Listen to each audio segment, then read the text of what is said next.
Good evening, everyone, and welcome back to the World Online Racing YouTube channel for round number 11 of this PC Tier 1 season. With only 5 rounds left to go in this championship, it is looking more dominated by one man than it ever has been before. Jarno Opmeer leading the way on ahead by 63 points at this point. It is incredible to see what he is doing, but tonight it is a circuit that the championship leader does not like at all. It could be an opportunity for drivers around him to catch up, and it's certainly going to be a cracker. My name is Dan Field, and tonight I'm being joined by Ryan Jacobs for the first time in about a month at this point. Yeah, thank you very much, Dan. It's been a very long time for me, but don't you worry, I've been keeping up with the action, and last week was such an entertaining race, and there was a lot of drama involved, of course. One of the title contenders, Lucas Blakely, having that dramatic crash on the straight, which left a lot of people amused and confused by how it all happened. So, there'll be a lot for Lucas tonight to make up for. So let's see how it all really unfolds. Yeah, I don't actually believe Lucas Blakely is racing this evening. I've not got him on my my grid sheet that I've got here. So Lucas Blakely essentially going to get no points this evening. That allows for Jarno Opmeer to potentially run away with it even more than he already is doing. And it also gives Nicolas Longe a good chance to catch up. Let's have a look at the results from last time out in the Netherlands as my OBS goes off. There we go. We've got Jarno Opmeer winning the race by just about 2 seconds ahead of Nicolas Longe, who was able to snatch P2 away from Jake Benham at the line.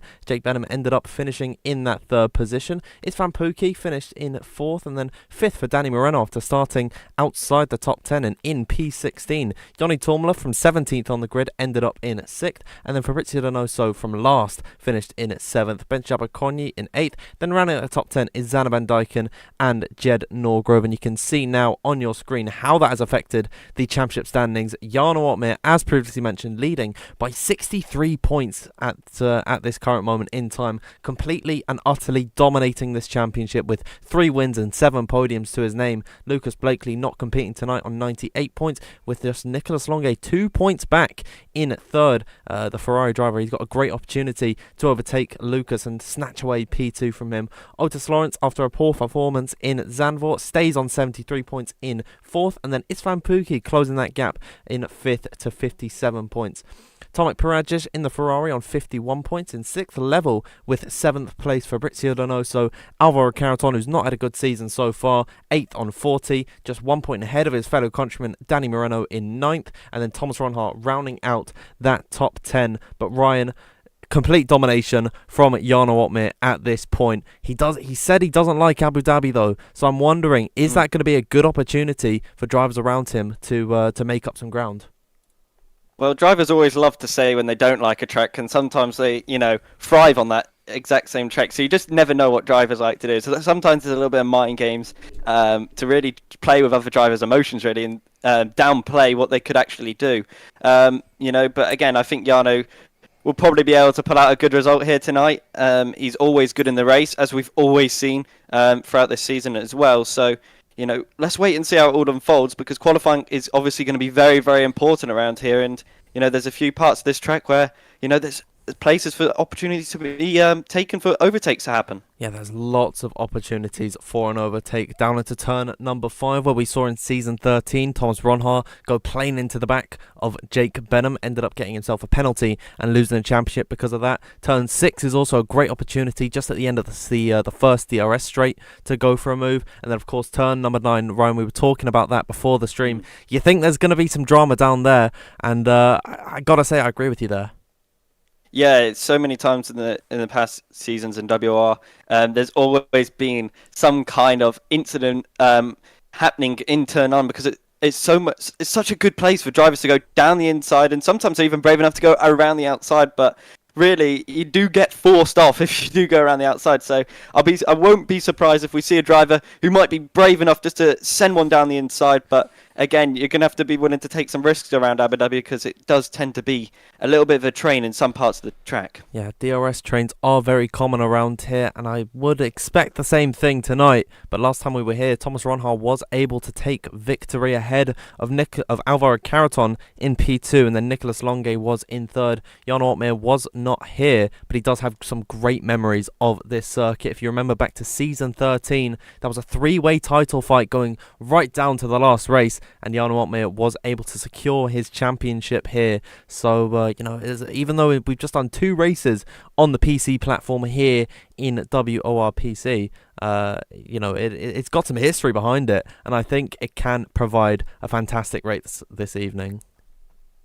Yeah, it really can, and there's a lot of names on this grid as well who'll be looking to make a name for themselves once again. I think one driver I think everybody's got to keep a close eye on here tonight is Joseph Loke, and he's been absolutely tearing it up on this game so far in every league that he's really been doing it in. So if there's one driver I really want to keep a close eye on tonight, it will be him, because I feel like he could really cause a threat to Jan Ortmeier here tonight, and as well as everybody else on this grid, because I think he could be in contention for maybe even a win here. Yeah, Joseph Loke, of course, if you remember, just 2 weeks ago in Spain, he took P2 in that rain-soaked Spanish Grand Prix. Of course, Jack West ended up winning that Grand Prix. Jack, I don't believe, is actually racing this evening, so maybe Joseph Loke, without, his PSGL rival burdening him, he could potentially be a bit of a wild card in this Grand Prix. He's driving in the Red Bull tonight alongside Jed Norgrove. In the Ferrari is Nicolas Longue and Tomek Paragic, the familiar Ferrari pairing. Then Mercedes is Jan Ortmeier and Yannick Schmidt. Then Alpine is Luke Smith and Philip Prejnader. No Lucas Blakely in the McLaren tonight. His seat is being filled by Piotr Stahelec, a driver who's scored 2 podiums so far this season. He's certainly one to be feared. He'll be starting alongside regular starter Danny Moreno. Alfa Romeo, Thomas Ronhaar, previous winner here at Abu Dhabi, and Declan Barrett, a driver, of course, coming up from the Xbox platform. I believe he was the season 13 console tier platform. I'm not too sure if I got that one right, but he is a fantastic driver in his own right. Aston Martin, Fabrizio Donoso and Otis Lawrence, the pair of them not having the best Grand Prix last time out in Zandvoort. They're looking to right their wrongs this evening. Haas is Istvan Pukki and Zanna Van Dyken. Alpha Tauri is Joni Tormala and Tom Manley, and then rounding out the grid is Alvaro Carreton and Valentin Bruffaert in the Williams. So Ryan, we've still got some of the key names in this championship hunt: Nicolas Longue, Jarno Opmeer and Otis Lawrence, but we are missing the likes of Lucas Blakely and Freddie Rasmussen, Josh Adowa, that real star power this evening, and I think it's going to be a great opportunity for some of the young guys to get their foot in the door in the very upper echelons of WOR. Yeah, 100%, and Declan Barron, like you mentioned, he's a really talented young driver, obviously winning the Tier 1 Crossplay Championship last season and on the console platform. So I'll be interested to see what he can do, because he's again been putting up some good performances since he's moved straight away from Xbox to PC. And a lot of people do know it's not easy to make that transition. It sometimes does take time, but he's hit the ground running extremely well. So I'll be really interested to see how he gets on in this really competitive grid here tonight. And another driver as well, Thomas Ronhaar, he'll be looking to make up for a poor performance. So again, keep a close eye on a lot of these drivers, because there's going to be a lot of people looking to make a statement here tonight. Yeah, Thomas Ronhaar really has not got, he's not got his feet off the ground so far this season. And I was thinking about it just yesterday night. It's a bit of a championship hangover, which has happened every single season so far in PC, where the winner of the previous season, they've not been able to defend their championship at all the following season. Thomas Ronhaar, he was champion in season 14 on F1 22. Coming over to F1 23, he's only P10. He's not having a good season whatsoever, and I don't actually believe he's got a podium to his name so far. So I think tonight at Abu Dhabi, it's a track he's won at, Thomas Ronhaar, he needs to get that win to at least elevate his position in the championship standings. He's not in the title fight at all, but I think maybe aiming for a top 5 finish by the end of the season could be a realistic option for him. Yeah, exactly, and he'll be looking to at least get a podium here tonight. That will be the minimum for Thomas Ronhaar, because he does not expect himself to be so far down in the championship, and he has high standards himself, and he expects himself to be challenging for this title. It's not a place that Ronhaar is really familiar with. It's been in that mid-pack in the championship, so he'll definitely be looking to make a key statement here tonight, and I expect some aggressive racing from not only him, but a lot of these drivers who, again, will be wanting to make a statement. Yeah, one of those being Alvaro Carreton. So far this season, he has not had a good time either. Of course, being on the podium last time we came here in season 14, he's only scored 1 podium so far this season. He's sitting in the lower parts of the top 10. I think it's a track that he's good at, and Alvaro Carreton really does need to get himself back on that podium, not for this season, but for potentially building into season 16. A lot of drivers have a lot of, a lot they've got to put on the line this evening in order to elevate themselves in this league. It's so competitive here in WOR, and I can't wait to see how they cope tonight. Let us know, everyone in the live chat. We've got 850 people watching at the minute, who you are looking out for in this race, and we'll read out some of your names. Ryan, you've said Joseph Loke, you've said Thomas Ronha. Any other names that you want to really keep a close eye on tonight?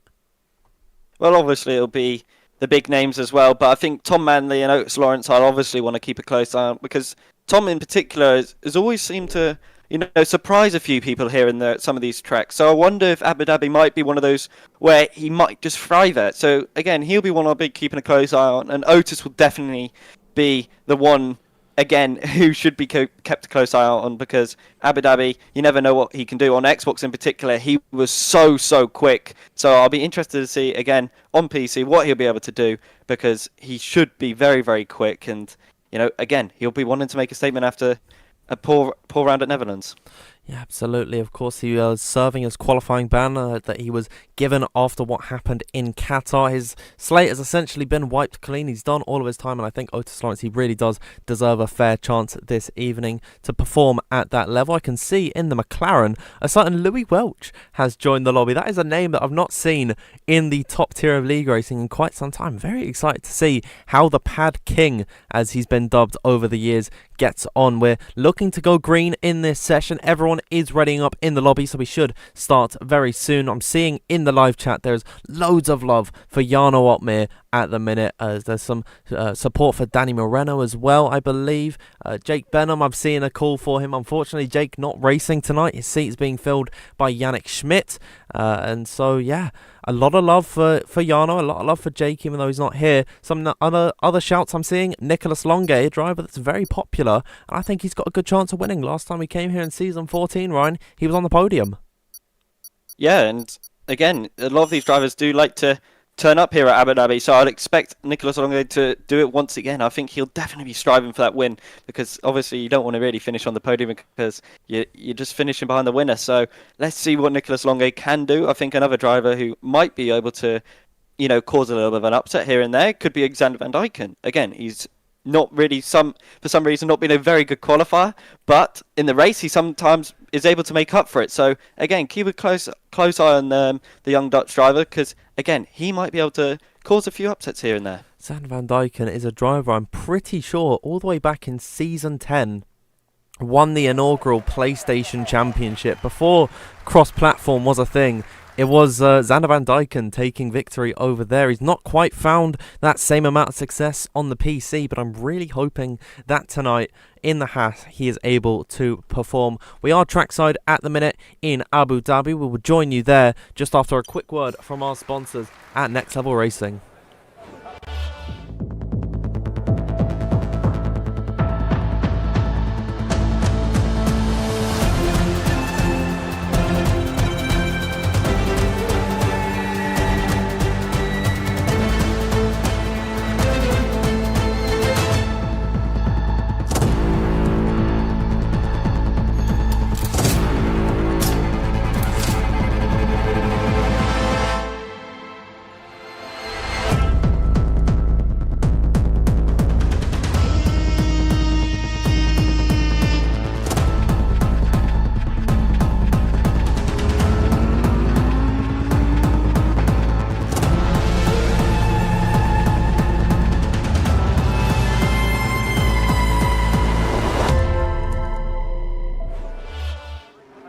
Welcome back, trackside here in Abu Dhabi as Q1 gets underway. We are watching the first drivers roll out onto the circuit. Philip Presnader, Otis Lawrence and Piotr Stahelec, they are the three drivers that have ventured out onto the track. As always, Ryan, on the intermediate tyres.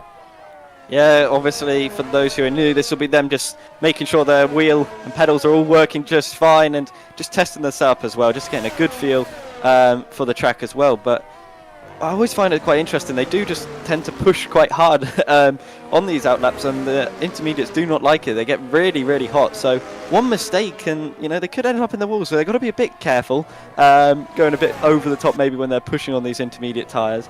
Otis Lawrence going straight into the pit, so he does not fancy setting a lap. But it will be Philip Preschneider who will set us on his way and will be the first lap on the intermediate tyres. We'll see what he can do then as he goes over the top of the pit exit there. It's really unique around this Abu Dhabi circuit. It's like no other, where the pit lane exit feeds you underneath turn number 1 as he whacks off the bollard at turn number 3. Into turn 5 he goes, where of course Jake Benham and Thomas Ronhaar had their championship deciding collision back in season 13, losing Ronhaar the championship, handing it to Jarno Opmeer. No scenes should be occurring like that tonight. I don't believe Jarno can actually secure the title this evening. There's still 5 races to go left in this season as Philip Preschneider continues along his lap in towards this second sector, where the DRS detection point is after that chicane. So it means if moves are made through there, driver is easily able to go back through along this straight and in towards turn number 9. This fast left-hander, normally on the slick tyres you would take it on, but Ryan, it could cause some controversy this evening. Yeah, it definitely will, and I'm expecting some really high dramatic moments. I think we could even see possibly 3 wide potentially into that corner towards the end of this race. But again, turn 6 and 7 I feel like will be absolutely critical for turn 9, and you can just see Philip just struggling with the car here because the tyres are absolutely screaming in pain here because they're so hot at this point in time. But it's good car control from Philip up the line. It's a 126.632, not too bad for the intermediates.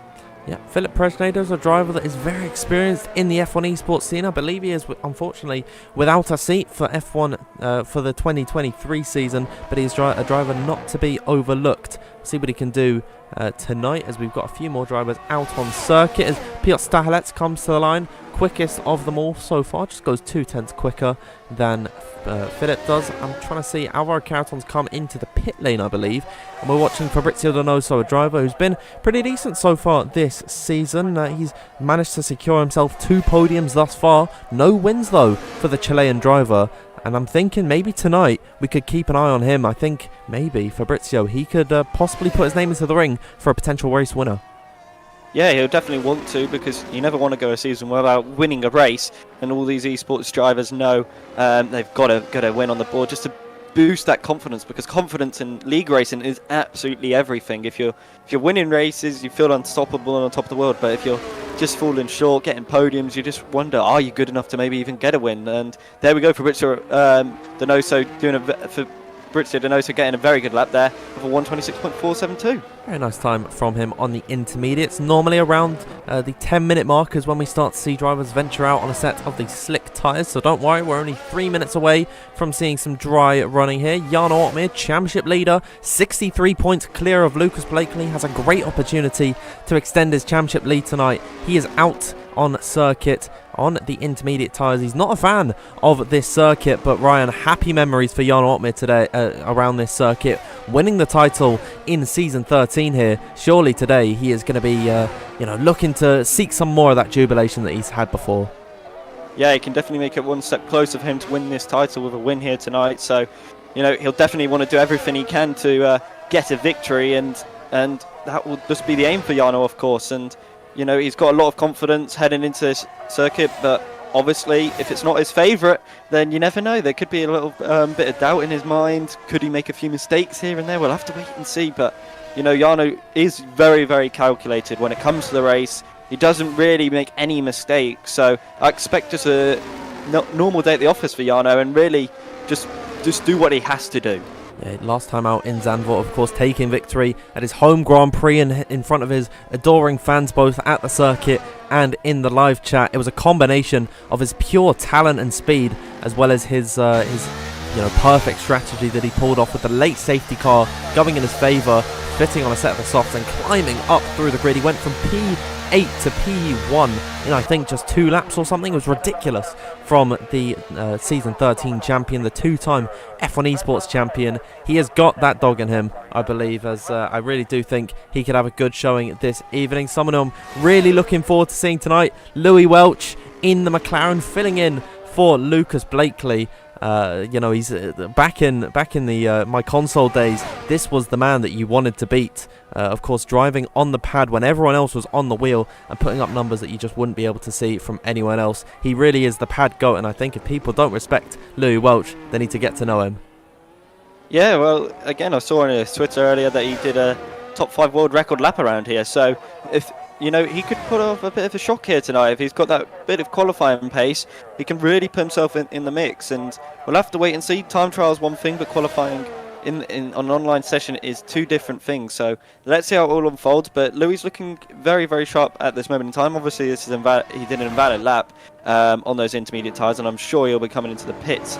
And that's a bit of a mistake there, breaking a little bit too late. So we'll just have to wait and see who will be that first one. I think it's Joseph Loke, actually, who will be the first one to set a representable lap time on the soft tyres. Unfortunately, he'd just begun his lap heading in towards turn number 1. Off the exit through there, he ran ever so slightly too wide and unfortunately invalidated his lap. Joseph Loke, I think it's a good thing that he invalidated very early on. It means he's going to have plenty of ERS. He's able to recharge that battery very easily. It's just it's a case of whether or not he's got enough fuel to go around for a second lap here. With just 10 minutes left to go in this session, this is when we begin to see the flurry of drivers exiting the pit lane on a set of these soft compound tyres. Tomek Paragic utilising the very nice special Monza livery that they've added to the F1 23 game. I really do enjoy this iteration of the special Ferrari livery heading onto the circuit on a set of the softs. Tomek is a driver that has been one of WOR's finest on the PC platform. He's been here pretty much almost every season since its inception. 5 wins to his name and 8 podiums total over the course of these past 5 seasons. Tomek Paragic is not a driver to be slept on tonight.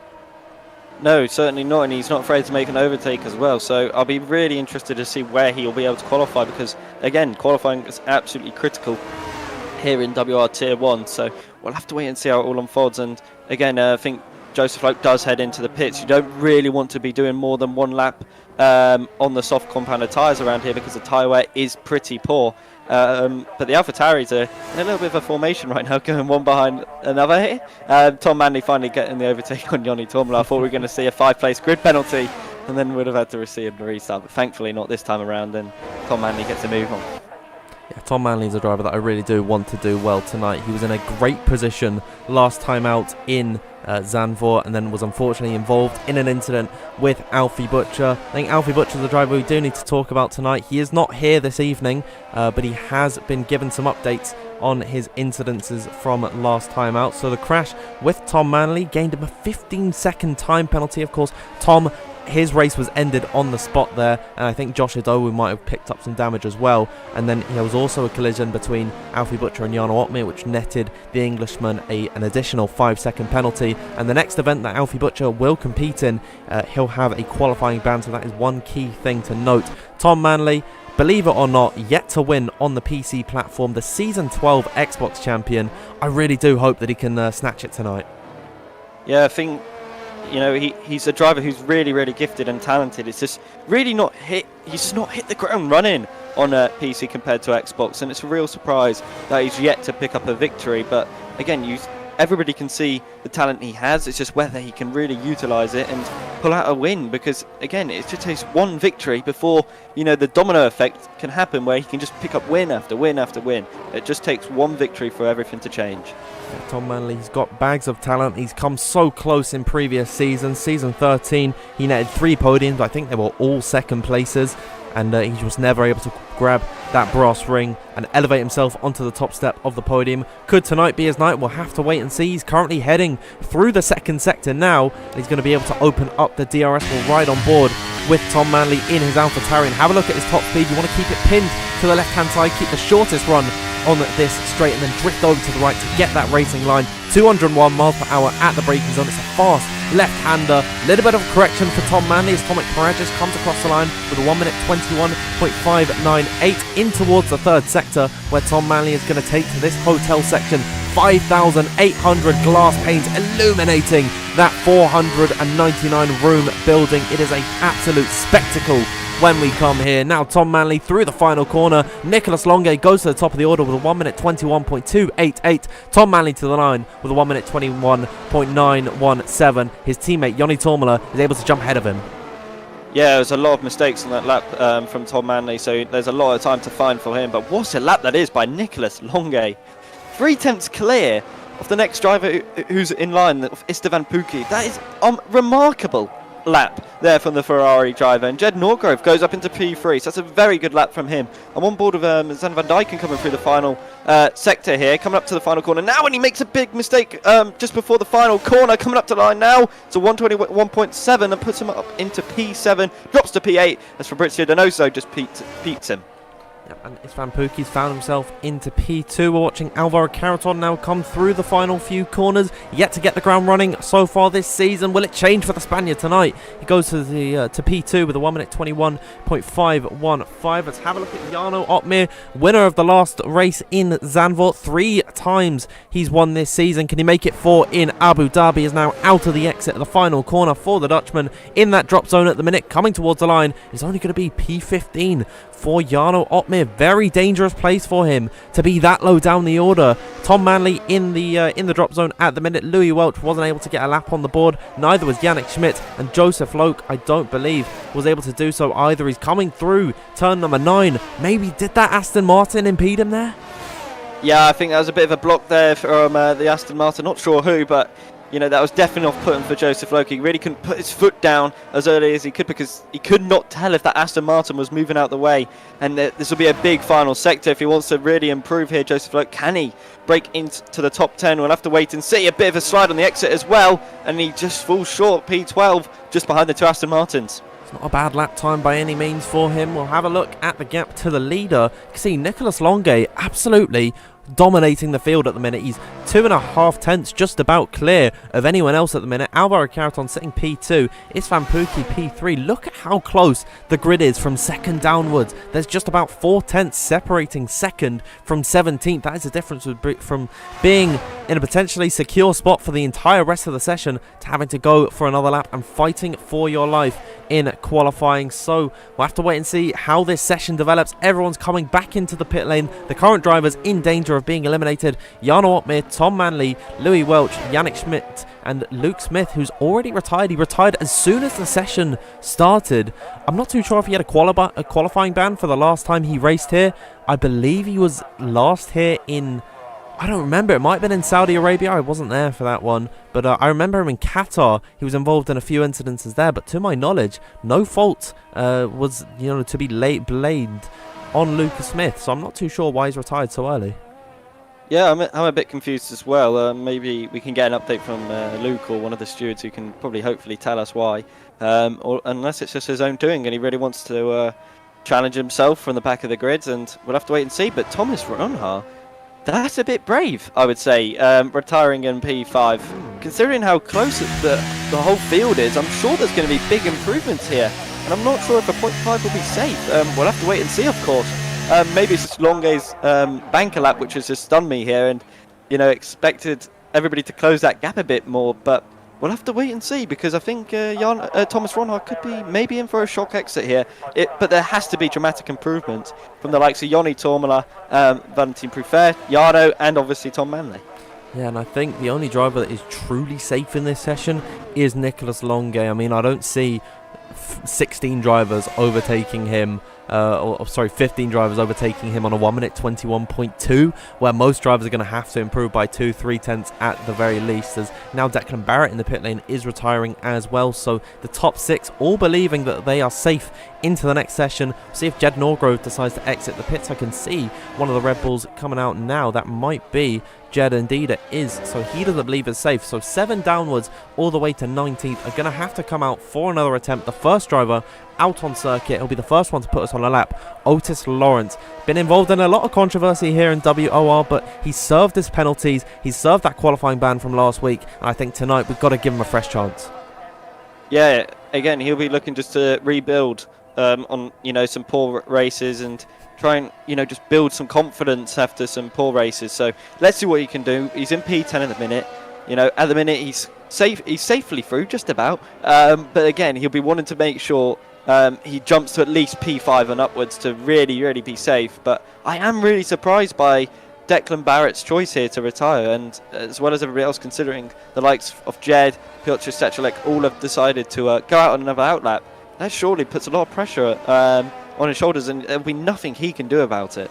Yeah, we'll see if those drivers are going to regret that in just a few moments' time, as Otis Lawrence is going to begin his final run with just a minute left to go in this qualifying session. It'll be touch and go as to whether Joseph Loke, right at the back of the field, is going to be able to start his final lap. We'll watch Otis Lawrence fly his way in this first sector downhill towards turn number 5. That hairpin corner, you want to take a very late apex through here. Already purple in that first sector for Otis Lawrence. Lightning quick he is in through there, opening up the DRS, approaching that speed trap now. We'll have a look, we'll track his top speed as he approaches this corner. Keep it pinned to the right hand side to get the best line in through there. 201 miles per hour at the braking zone, right over the curbs and dissettle the car ever so slightly. Maybe a tiny mistake for Otis Lawrence in the first part of turn number 6. We'll see if that comes back to bite him now. Keeping it pinned towards the left hand side, then he'll be able to drift over to the right in towards turn number 9. Is he improving even more? He's lost time in that second sector. He's got to lay it all on the line now through sector 3. We're still riding on board with the Aston Martin driver as he heads in towards turn number 12. This very tricky technical hotel section in sector 3. Is he going to be able to take a nice run through here? Very flowing in through this part of the circuit, now off the exit and in towards the final 2 corners, which in these modern day Formula 1 cars are completely flat through here. Now final corner for Otis Lawrence, coming out and coming across the line, currently sitting P10. He'll come into P2. Very nice lap from Otis Lawrence, getting himself safe and in towards the next session. Who are we going to watch next is Tom Manley. Unfortunately only going to be able to put himself into P12. Joni Tormala eliminated from this session. Valentin Brufair, great lap from him, secures himself into Q2. Xander Van Dyken unfortunately invalid on his lap. Well, let's watch Jan Ortmir, championship leader, could be in danger of being eliminated in this session as now Xander Van Dyken comes into the pit lane to retire. Got a McLaren coming across the line. That might be Piotr Stahelek going into P3. Jan Ortmir, championship leader, off the exit of the final corner. It's P13. It's safe for now. Will it be enough? We'll have to wait and see. As now Louis Welch is going to unfortunately invalidate that lap and eliminate himself from the session. Yannick Schmidt with a fantastic time, putting Joseph Loke in danger. Who's coming through the final sector, could potentially put the season 12 Xbox champion out of qualifying, as now he's up by about a tenth of a second coming through the final sector. Will Tom Manley be eliminated here? Jarno Ortmir in 14th. He is safe into this next session, so it's a question. Is it Tom? Is it Joseph? It is Joseph Loke who gets himself into 14th at the expense of Tom Manley. A shock exit for the AlphaTauri there. Yeah, Joseph Loke pulled that out of the bag there, right at the depth, because he was a tenth down in the first sector on his previous lap time. So he has done remarkably well to just sneak through in P14. Yeah, and you can see the 5 eliminated drivers in this session. Tom Manley, Xander Van Dyken, Joni Tormala, Louis Welch and Luke Smith all out of qualifying here. But it is Nicholas Longuet at the very peak of it all. He's just 300th clear of Otis Lawrence. But crucially, Ryan, that was only 1 lap for Nicholas Longuet there. And that will put him in a great position heading in towards the next 2 sessions. Yeah, that is a remarkable banker from Nicholas Longuet to, beat everybody who came out on second runs, and that was just his first run right at the start of the session, so he'll be very happy with that performance. Yeah, as we'll bring us back over to the scene and have a talk about what we've seen there. Ryan, any surprise exits for you? I think there's one that springs to mind for me. Yeah, Joni Tormala for me was a bit of a surprise. I didn't really expect to see him get eliminated, and he unfortunately wasn't able to set that lap time that he should have really done. So again, that was a bit of a surprise for me. Yeah, I think both AlphaTauris going out here really is a shock in the Q1 session. They will take no further part, and we'll have to see what they can do from starting way down the order come race time. But of course, last time out in Zandvoort, it was a hectic race. Danny Moreno started 16th, ended up in 5th, so it is not all lost at this point, and you're not scoring any points regardless of where you're starting in qualifying. So they've got to get their head down and prepare for the next for the race. Yeah, exactly that, because you can qualify last and you can, still win the race. So again, it doesn't really matter really where you qualify, as long as you just get your head down, and you might just have better race pace, because we see that with a lot of drivers. Some drivers just really haven't got the car set up for qualifying, but it's really, really strong in the race. So we'll have to wait and see. But again, Declan Barrett and Thomas Ronhaar, they did very, very well to get through on that second run or first run. It was. I'm not too sure. But again, they'll be very happy with that performance in Q1. So keep a close eye on them in Q2, because I think, again, they'll both be putting up a good performance, the Alfa Romeo team. We've gone back over to now the game scene. You can see there's a whole car park. It's like a Tesco on a Saturday morning. Down that back straight in towards turn number 6, where we're going to see, I think, the bulk of the overtakes, Ryan, in this Grand Prix. Hopefully we're not going to see anyone blocking and, getting these penalties, because then we'll have to have an unfortunate lobby restart. But I'm looking to see who the first driver out on track is Alvaro Carreton in the Williams. He had a decent qualifying. He retired very early from P2, ended up making it into the next session. He is another driver we really do have to watch out coming into Q2 and Q3. Yeah, he did a really good lap. So again, let's see if he can deliver again, because these drivers can nail a lap 9 times out of 10, but it's that one lap, that one mistake which they make can cost them, and it's literally a little snap or not getting on the power as early as they should, and they're out at Q1, and this could be the same for Q2. So let's see what Alvaro can do on this lap. Here he is then heading up towards turn number 1. Quite tricky to keep it within track limits through here. We saw Joseph Loke come a cropper in Q1. Alvaro Carreton's done that very nicely indeed, as now he heads up the hill and round turn number 3, where you're completely flat through here in these modern day F1 cars, and heavy braking in towards turn number 5 at the hairpin. You want to take a bit of a late apex, kiss the inside at the bollard there, and then drift out wide to get the DRS, where we're going to see the climax of their speed in towards the speed trap. We'll have a look at the telemetry on Alvaro Carreton. We'll see what he can do as he approaches through here. It's going to be 202 miles per hour at the braking zone for the Spaniard. Very nice for him there as well. Have a look at his sector times as he comes out of the exit of the chicane and then in towards this second sector. Of course, Ryan, we're expecting this to be on a scrub set of the tyres. That is why everyone just comes out to the circuit very early, gives them a little bit of psychological advantage heading to the rest of the session. When they're on their second runs, they're going to be looking at that, seeing their green, and then they'll be happily improving and being more confident on their laps. Yeah, it just gives them a real boost knowing that they're just finding time, and it also gives them pointers as well. Especially this last sector will be so critical on their lap, because it's obviously one of the most technical parts of the whole circuit. Into that final corner from Alvaro, that was quite a nice banker on these set of softs, and there we go. It's a 121.5. That's actually a really good banker on a huge set of soft tyres.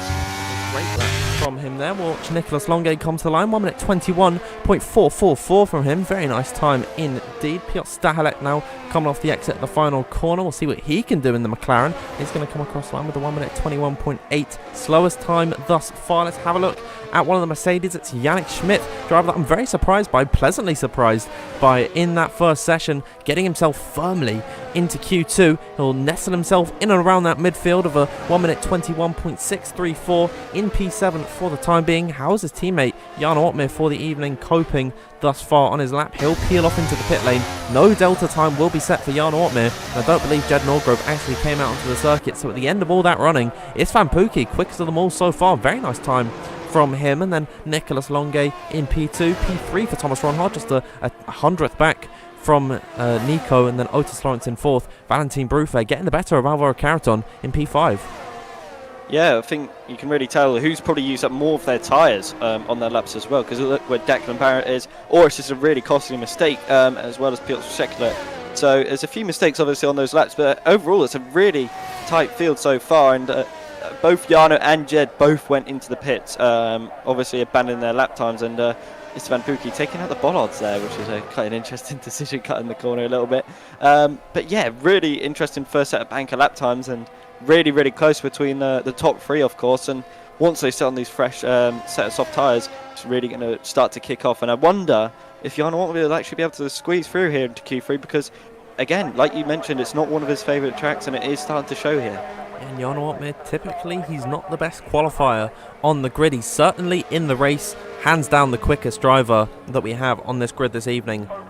But in qualifying, he's not a driver that you typically see lighting up the timing sheets and so maybe he could suffer a little bit around a circuit that he doesn't enjoy. That'll allow for Nicolas Longe, who looks to be on fire so far in this session, maybe possibly close that gap ever so slightly. He's 65 points back from Jan Ortmeier. It's going to be a very steep mountain to climb for the rest of this season, but still 5 races to go. It is still Nicolas Longe. He's got the chance to be able to take the championship for the second time in his WOR career, but against Jan Ortmeier, it's going to be a very tricky challenge for him.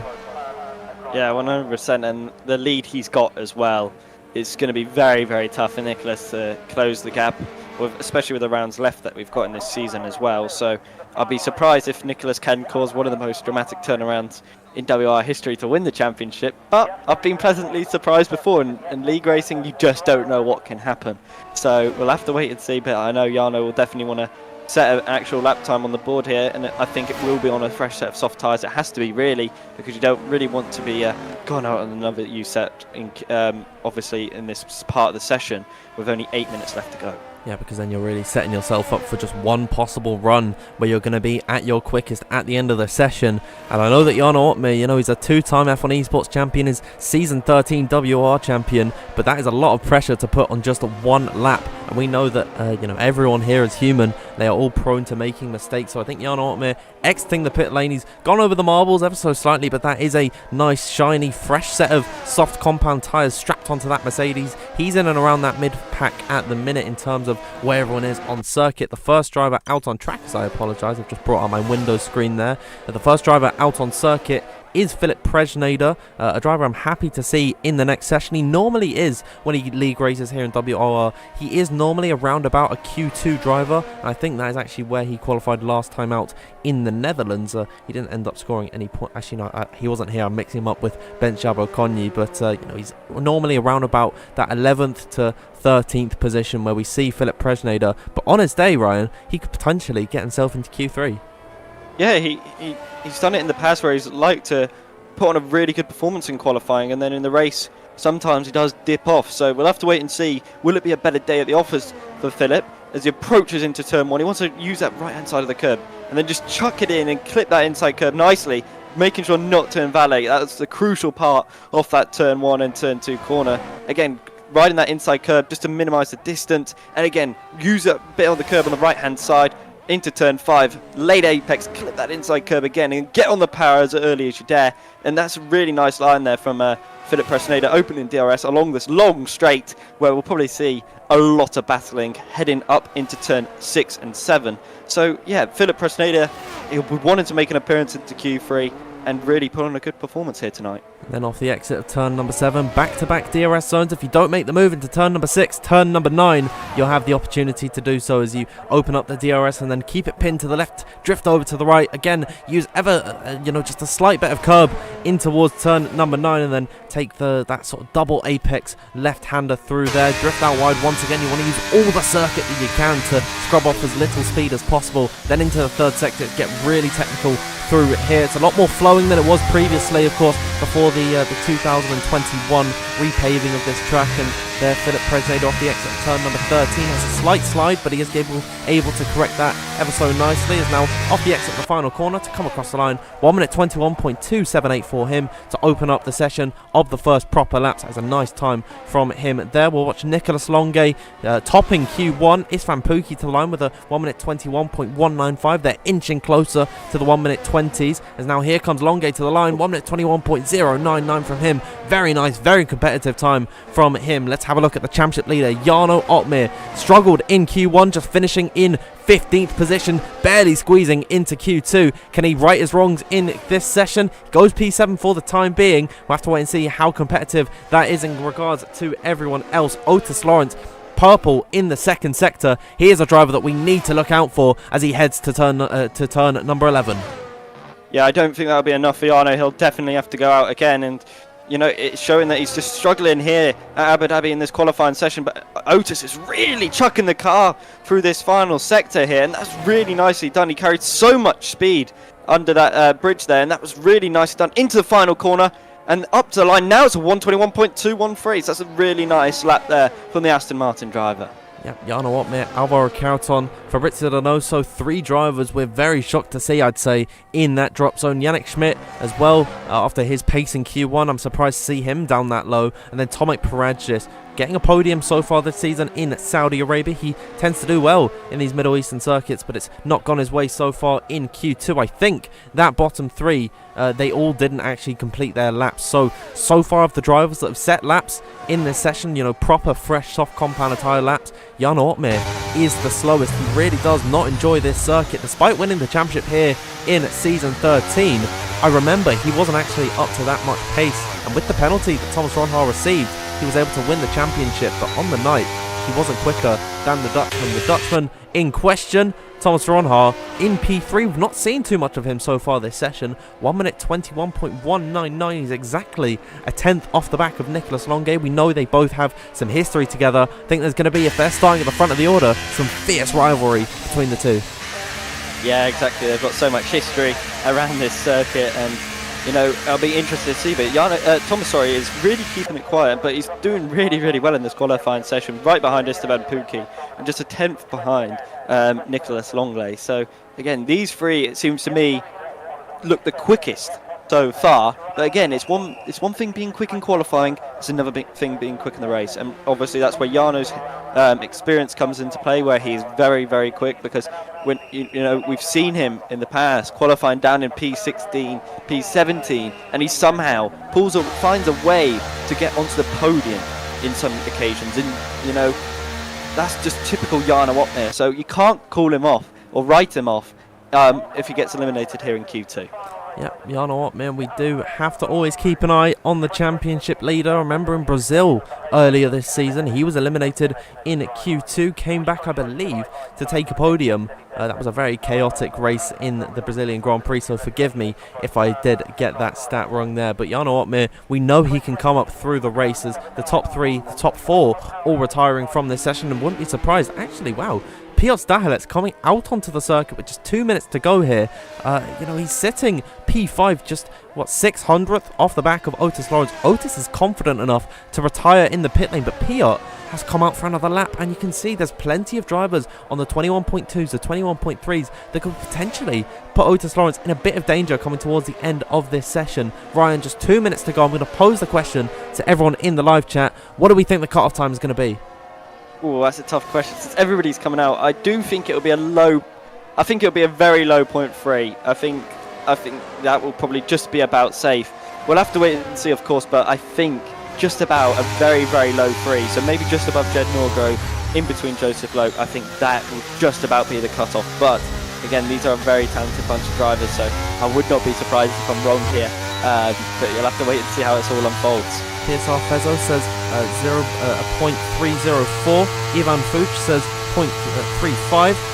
Sam Palmer's going for a 21.29. Same goes for Kevin Carvalho. So a lot of these guys in the live chat agreeing with you there. Low 0.3 or a high 0.2 is going to be around about the cutoff. The top 4 with those indications in the live chat should be safe so far this evening, but a lot of guys further back behind without representative lap times in this field. Fabrizio Donoso, Yannick Schmidt, and the man we're watching at the minute beginning his final lap in qualifying, Tomek Paradzis, needs a good run in Q2 to get himself in Q3. With just a minute left to go in this session, we'll watch the Polish driver rise and fall through this circuit in towards the end of the first sector where you're completely flat through turn at number 3 and 4. He's up already by half a tenth of a second. That's a decent start for Tomek, but he's going to need a lot more in sector 2 and 3 now.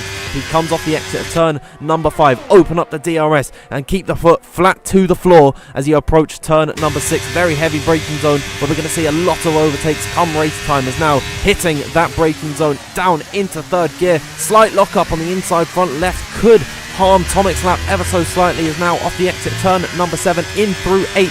Keep it pinned to the left hand side. He's actually going to drift over very early here. Tomek Paradzis not really taking the quickest of line on this lap. However, purple in sector 2. It is a great run for him at the moment, as now the clock has struck 0. No new laps can be started. We've got 11 drivers out on circuit at the minute. Philip Prejnader's coming through the final 2 corners, but we are watching Tomek Paradzis on his run as he comes through turn number 14 and 15 now, running very wide, using all the track possible. Philip Prejnader, great lap from him. him. 21.173 should get him into the next session. Here comes Tomek Paragis off the exit of the final corner. It's P6. It's 1 minute 21.241. We'll see if that is enough to get him into the next session. Piotr Stahelec then in P7, only improving by a quarter of a tenth as one of the Williams comes to the line. That's Alvaro Caraton securing his spot for the time being. Here comes Piotr then to the line, displacing Alvaro Caraton, getting ahead by 9,000ths of a second. One of Mercedes through the final few corners. It's Yannick Schmidt as Valentin Brufair has put himself into P2 and into the next session. Yannick Schmidt can't repeat what he did in Q1. He'll be eliminated from this session. We've got to watch one of the Red Bulls of Jed Norgrove, currently P11 and out of this session, but to the line, secures his spot in the next session. Great lap from him. We'll watch Jarno Opmeer not improving by enough. Could the championship leader, could the Flying Dutchman, the 3-time winner this season, be eliminated in qualifying? Indeed he will. Jarno Opmeer is out of qualifying. Joseph Loke to the line. He's invalid on his lap. That would have seen him into the next session. Very unfortunate for him, but big story here. Jarno Opmeer out of qualifying in Q2. Yeah, well, everybody seemed to get that wrong there, didn't they, with their predictions off the cutoff point. It was a low point too in the end, and Otis just about gets through there. Tomek Paragis unfortunately eliminated, but Jarno Opmeer, he did say it's not one of his favourite tracks, and he's absolutely, unfortunately, struggled really badly around here, and that's him out in P14. It's a very disappointing run for Jarno Opmeer in this session, and we'll see how that is going to impact his race. As you can see all of the drivers on your screen, it is once again Nicolas Longuet topping qualifying with that initial lap. He has now got 2 extra fresh sets of soft compound tyres to utilise in Q3. He's in a great position to capture pole here as Fabrizio Donoso lines up in P2. Valentin Brufair, a great lap from the reserve in P3. Philip Presnay, 4th and 5th. Jed Norgrove, it's Van Pookie in 6th, and Thomas Ronhaar in 7th. Then just about surviving in this session, Piotr Stahelec, Alvaro Caraton and Otis Lawrence in P10. Then eliminated from this session, Tomek Paragis, Joseph Loke, Declan Barrett, Jarno Opmeer and Yannick Schmidt. And Ryan, we've got to talk about Jarno Opmeer out of qualifying. Yeah, it's a shock to everybody in the chat, quite clearly, and it's a really disappointing performance from Jarno Opmeer, and I think he'll be disappointed on that, especially with one of his championship rivals currently dominating qualifying so far. So that puts a lot of pressure on Jarno's shoulders here to really put on a good performance here, because he's going to have to make his way through the field if he wants to get anywhere near Nicolas Longuet now, who is now my bet to get pole position. I mean, Jarno Opmeer, we know he's not that quick, and of course he's very quick in qualifying. He's quick everywhere, but qualifying is not one of his strong suits, and that is really shown today in Abu Dhabi qualifying. P14, it's not like he just about missed out on getting into the next session. He really did struggle on his lap, and it is going to be a massive task to get himself into the next session. Into that top 10 and potentially onto the podium in the race. Another name I'm sad to see eliminated from qualifying, Joseph Loke, getting knocked out in Q2. He was invalid on his lap. That lap that he was on would have put him into the next session.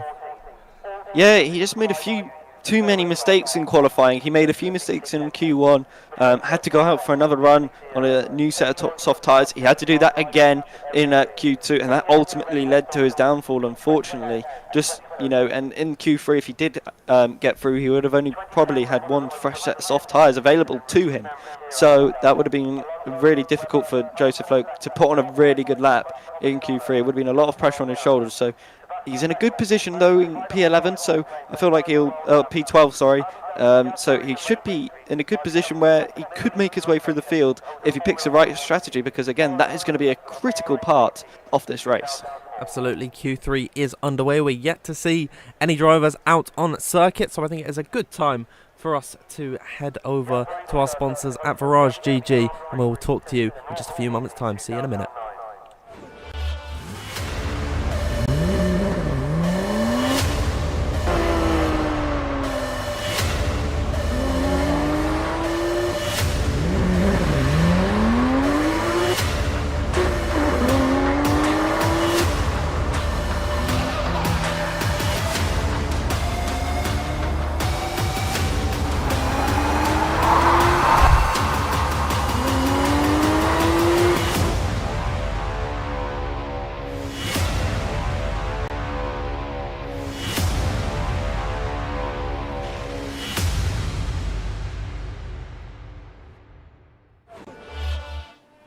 Welcome back, everyone. Trackside here in Abu Dhabi, where Q3 is getting underway, and we are watching the man who has topped both Q1 and Q2, Nicholas Longe, make his way out onto the circuit. He looks untouchable at this point, Ryan. Yeah, he really does. You can see the confidence, obviously, in his performances right now in qualifying, and he's going to be the first one to set a lap. He's obviously got the most fresh tyres available as well, and I wonder if he might try and save a set of soft tyres possibly for the race. Who knows, because obviously the strategy will be an interesting part of this race. So again, there's going to be multiple, I think, variations to it.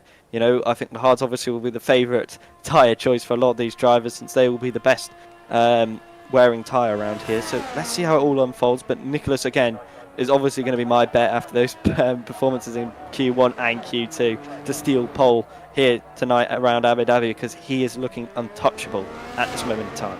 Yeah, it is a shame that you've locked in Nicholas Longe for your choice, because that means I have to go another way.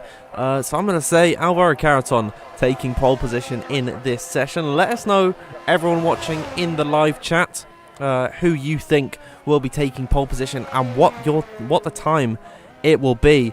Ryan, you've said Nicholas Longe to take pole. What time do you think he's going to set?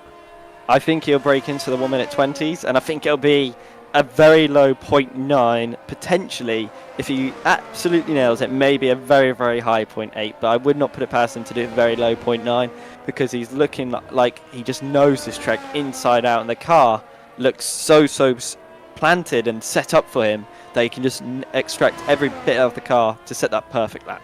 See what everyone is saying in the live chat. Stone Malik says Otis Lawrence with a 20.0903. Vlad Dorian says Nicholas Longe with a 1 minute 20.946. A lot of high 0.9s, sort of mid to low 0.9s in this session. I'm wondering if we're going to get that from Nicholas Longe, who's just got his lap started. Jona Martins, a well-known Ferrari race engineer, is saying 20.840. And we can only assume that is for Nicholas Longe in the Ferrari as he heads his way through the start of this lap. The 0.8 is possible, but Ryan, I've got to say, it looks like a reach at this point, but if there's any man that's going to be able to capture that, it will be Nicholas Longe, surely. Yeah, you'd have to put a bet on him to do it, but that's a bit of a mistake there through the exit of turn 7. Just caught that inside curb a little bit too much, so you lose a bit of time down this straight, because all that momentum he carried through that corner is unfortunately just lost, so he will lose a bit of time down that straight into turn 9. That's quite nicely done there. You can just see how early he can get on the power compared to a lot of people, but it's just that confidence that the Frenchman does have, and especially into this final sector. You can just see he's chucking the car in, sliding a little bit there through that final few quarters of turn 14. Get on the power nice and early, approaching turn 15. You want to clip that inside curb. Again, really nicely done. Use a bit of that outside curb just to make the corner as wide as possible so you can attack turn 16, and it's a 120.206, but there's a lot of time in that lap, as we saw, for Nicholas to find. Yeah, Nicholas, a lot of mistakes on that run. He was going proper full commitment through there. Otis Lawrence has been able to jump him with a 1 minute 21.106, going exactly a tenth clear of the Frenchman. There's Istvan Pukki going to the line with a 1 minute 21.075. Very nice lap indeed. We'll have a look at Fabrizio Donoso then coming up towards the line in the Aston Martin P2 in qualifying 2. It's a 1 minute 21.240 from him. It looks like a lot of drivers utilising scrub set of the tyres like we typically see in Q2. Here's Thomas Runhar coming through the final corner. We'll see what it can be for him. He set the exact same lap time as Istvan Pukki, and we saw this last time in the Netherlands. It said he's gone purple, but he set the exact same lap as Istvan, so those two level at the top of the order. Yeah, that was incredible stuff from the pair of them, but Thomas made a big mistake, I feel like, into the turn 16. He just clipped a little bit too much that inside corner into turn 16, and it just lost a bit of momentum, and that was clearly the difference maker for him to set the exact same lap time as Istvan Pukki. But Istvan has looked really, really quick here in qualifying around Abu Dhabi. You know, he's been second, I believe, in Q2, and then he was third in Q3. So he's looking really, Q1, sorry, where he's looking really, really sharp is the Haas driver. So again, maybe he can steal a surprise pole position away from Nicholas Longe here, who currently sits in P4. Yeah, we saw a few predictions from people in the live chat saying that Otis Lawrence was going to be able to get himself into the next session. We're in Q3, get himself on pole position. I definitely think it is a possibility that Otis Lawrence is able to get himself ahead of Nicholas Longuet and into that starting first position in the Grand Prix. My prediction, unfortunately, Alvaro Carreton has had a tough time at the beginning of this session. 1 minute 21.385. We'll see if the Spaniard is able to improve on that. He's sitting around about the same position that he has been for most of this season so far. Alvaro Carreton currently, I believe, 8th in the standings. He's only got 1 podium to his name. He really needs a good result here tonight, Ryan. Yeah, he does, and it's not looking too promising so far. It's obviously the first run.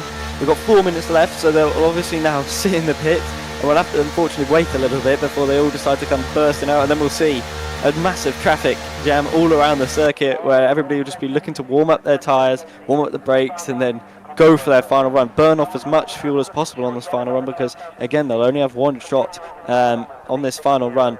So let's see how it all unfolds. But again, I feel like maybe one name to keep a close eye on could be Jed Norgrove. He might be able to pull off a shock surprise here in qualifying, because again he's looking quite sharp around here.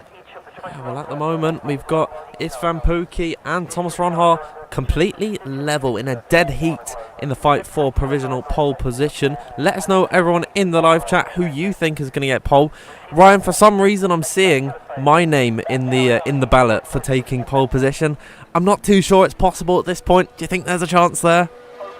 Well, unless you're just going to hop into a car real quick, maybe go do a lap in the safety car or something and really pull it out of the bag. I'm not too sure you'll be able to do that, but you never know. We've seen more incredible things in league racing before, so I would put it past you, Dan, to maybe put a shot pole position out of nowhere. But I do think it still will be Nicholas Longuet in the Ferrari. Again, he's just looked untouchable so far in qualifying, and this is the first time he's not been on provisional pole.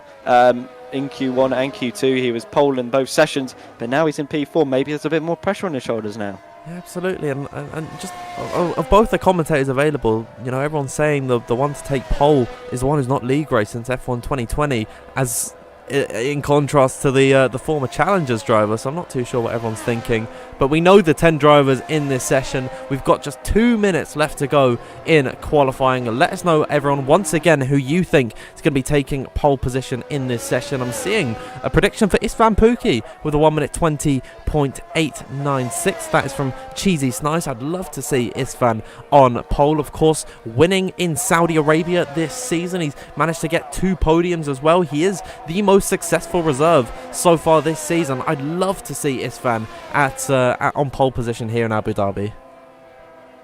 Yeah, he's looking really, really quick, so I wouldn't put it past him to really do it, because again, Nicholas has now got that added pressure.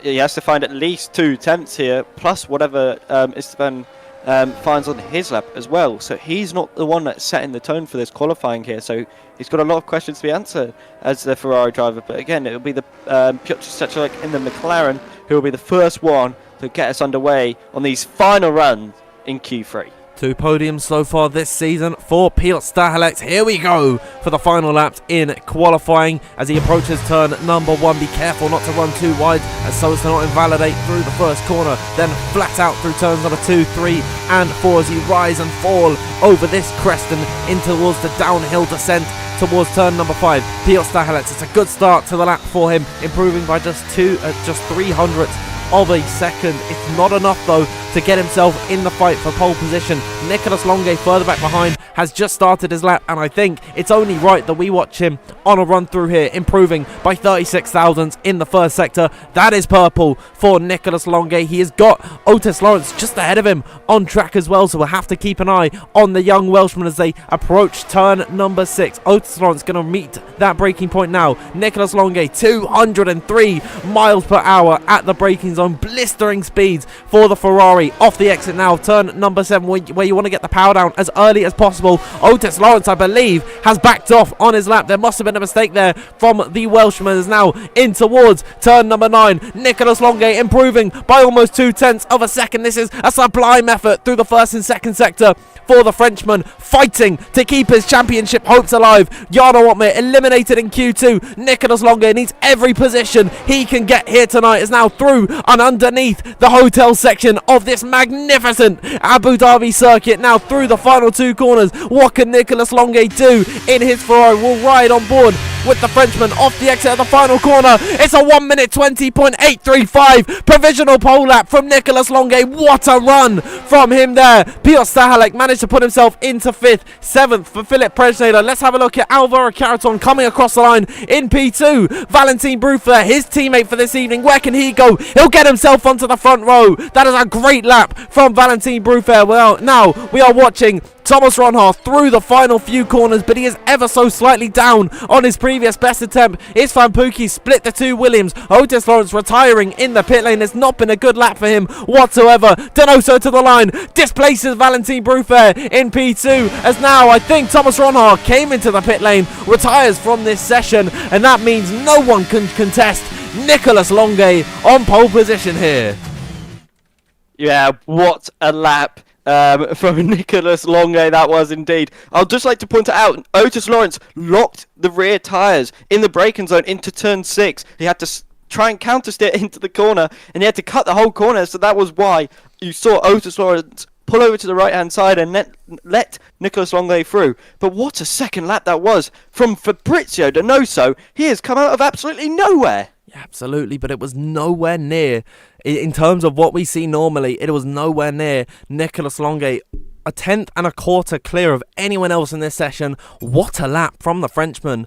He'll start on pole position with his former F1 Esports Alpine teammate in Fabrizio Donoso. Valentin Bruffer, a former Challengers champion in P3 alongside Isfan Pookie in 4th. 5th is Caraton. 6th, Ronhaar. 7th, Otis Lawrence. And then rounding the top 10, Stahalet, Ronhaar and Norgrove, I believe it was. That'll bring us to the end of the qualifying session. Ryan, I don't believe we had any blocking penalties, so I think we can get straight into the race here.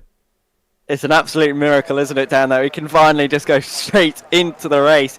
And just to point out, Ronhaar did make a mistake into turn 16 as well. I was on board with him, and he just gives up because he was not improving, unfortunately, for that final section. He just crashed it into the wall out of pure frustration. So that's a real shame for him. He just turned it a little bit too early into turn 16, and that was a real unfortunate mistake.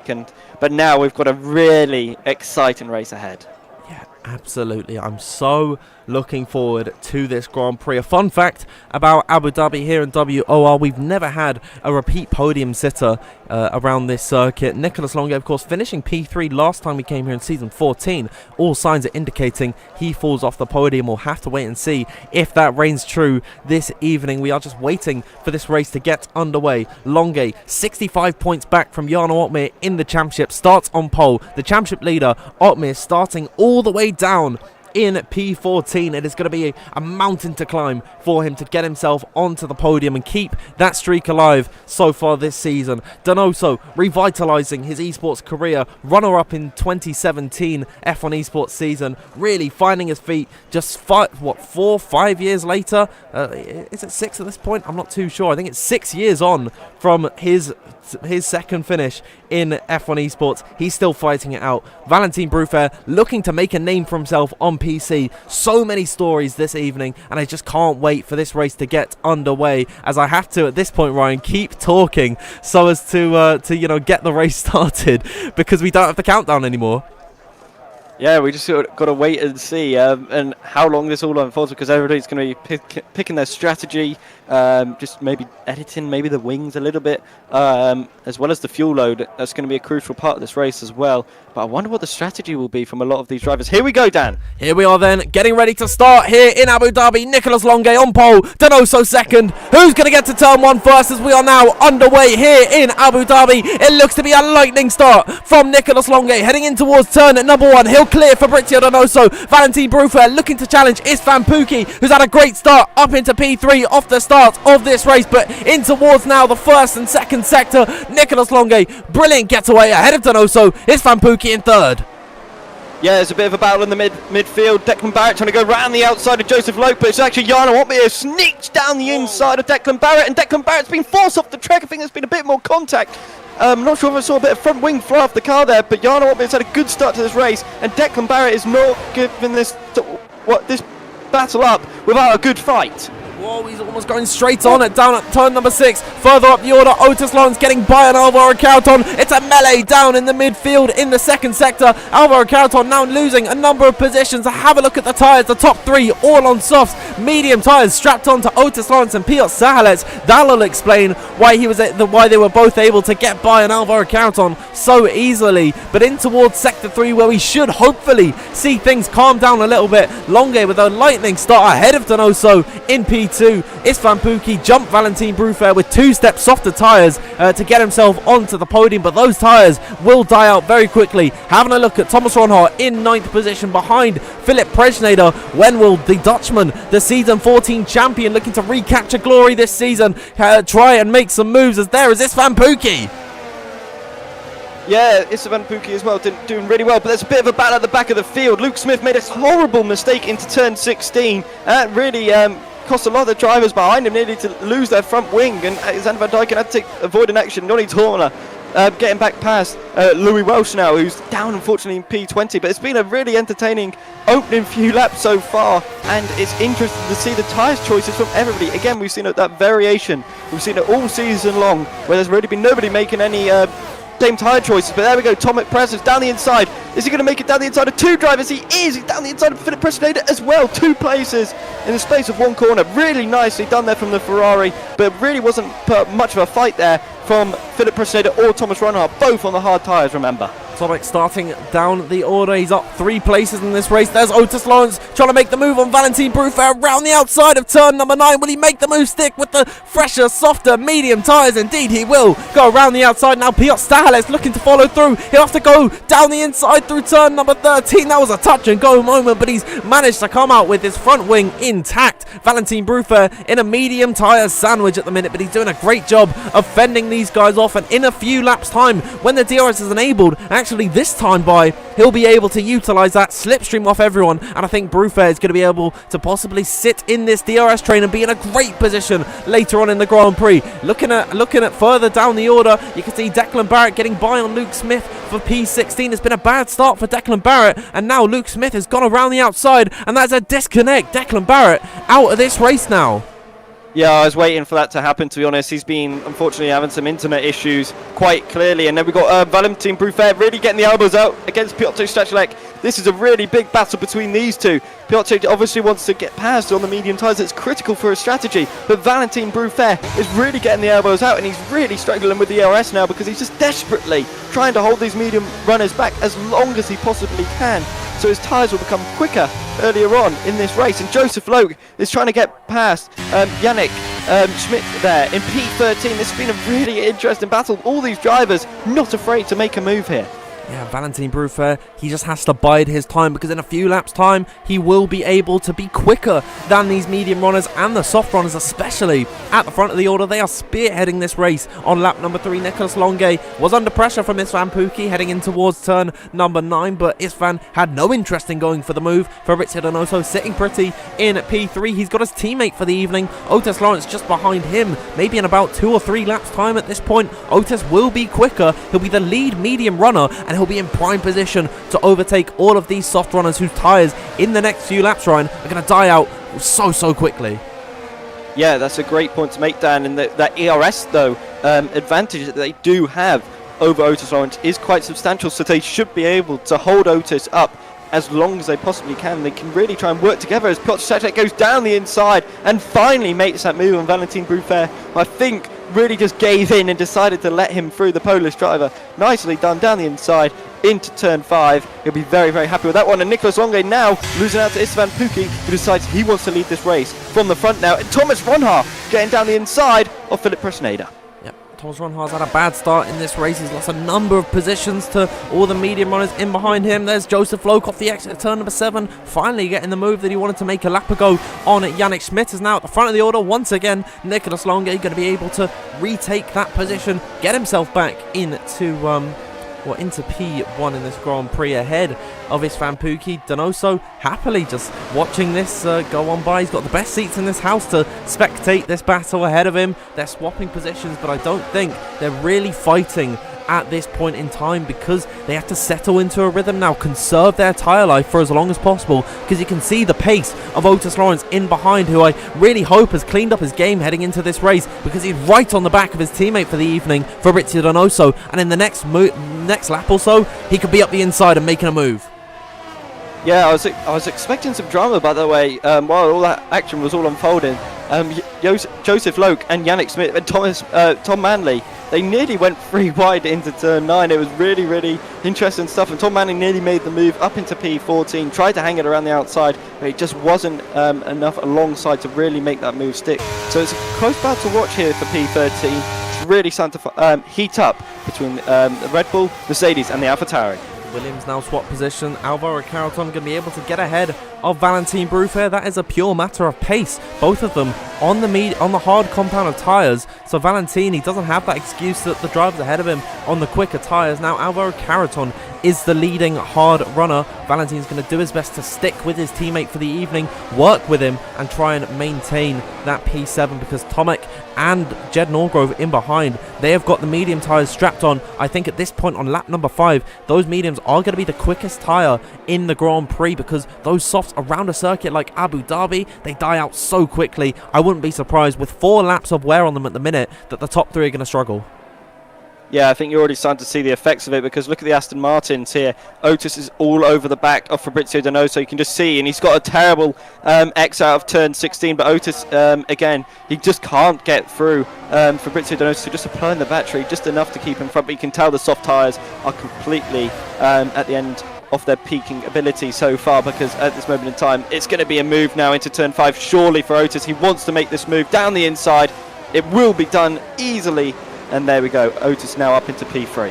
Very nice move from Otis Lawrence. Further back behind, Tomek Parad just gone up the inside of Valentin Bruffair, and that is a move that is going to be made down the straight. Both of them will have the DRS to try and fight for that one heading in towards turn number 6, but I think it's wise for Valentin to just give that position up. Looking at the front of the order, the Haas of Istvan Pukki trying to make the move on Nicolas Longuet. Both of these guys race winners so far this season. DRS will be enabled for Istvan heading in towards turn number 9, as now Nicolas Longuet really is not going to have much of a fight heading in towards there. And now around the outside, Istvan Pukki making the move stick. He retakes the lead of this Grand Prix, and he knows that there's pressure in behind. He wants to put a car in between himself and Otis Lawrence, who is charging on those mediums at this point.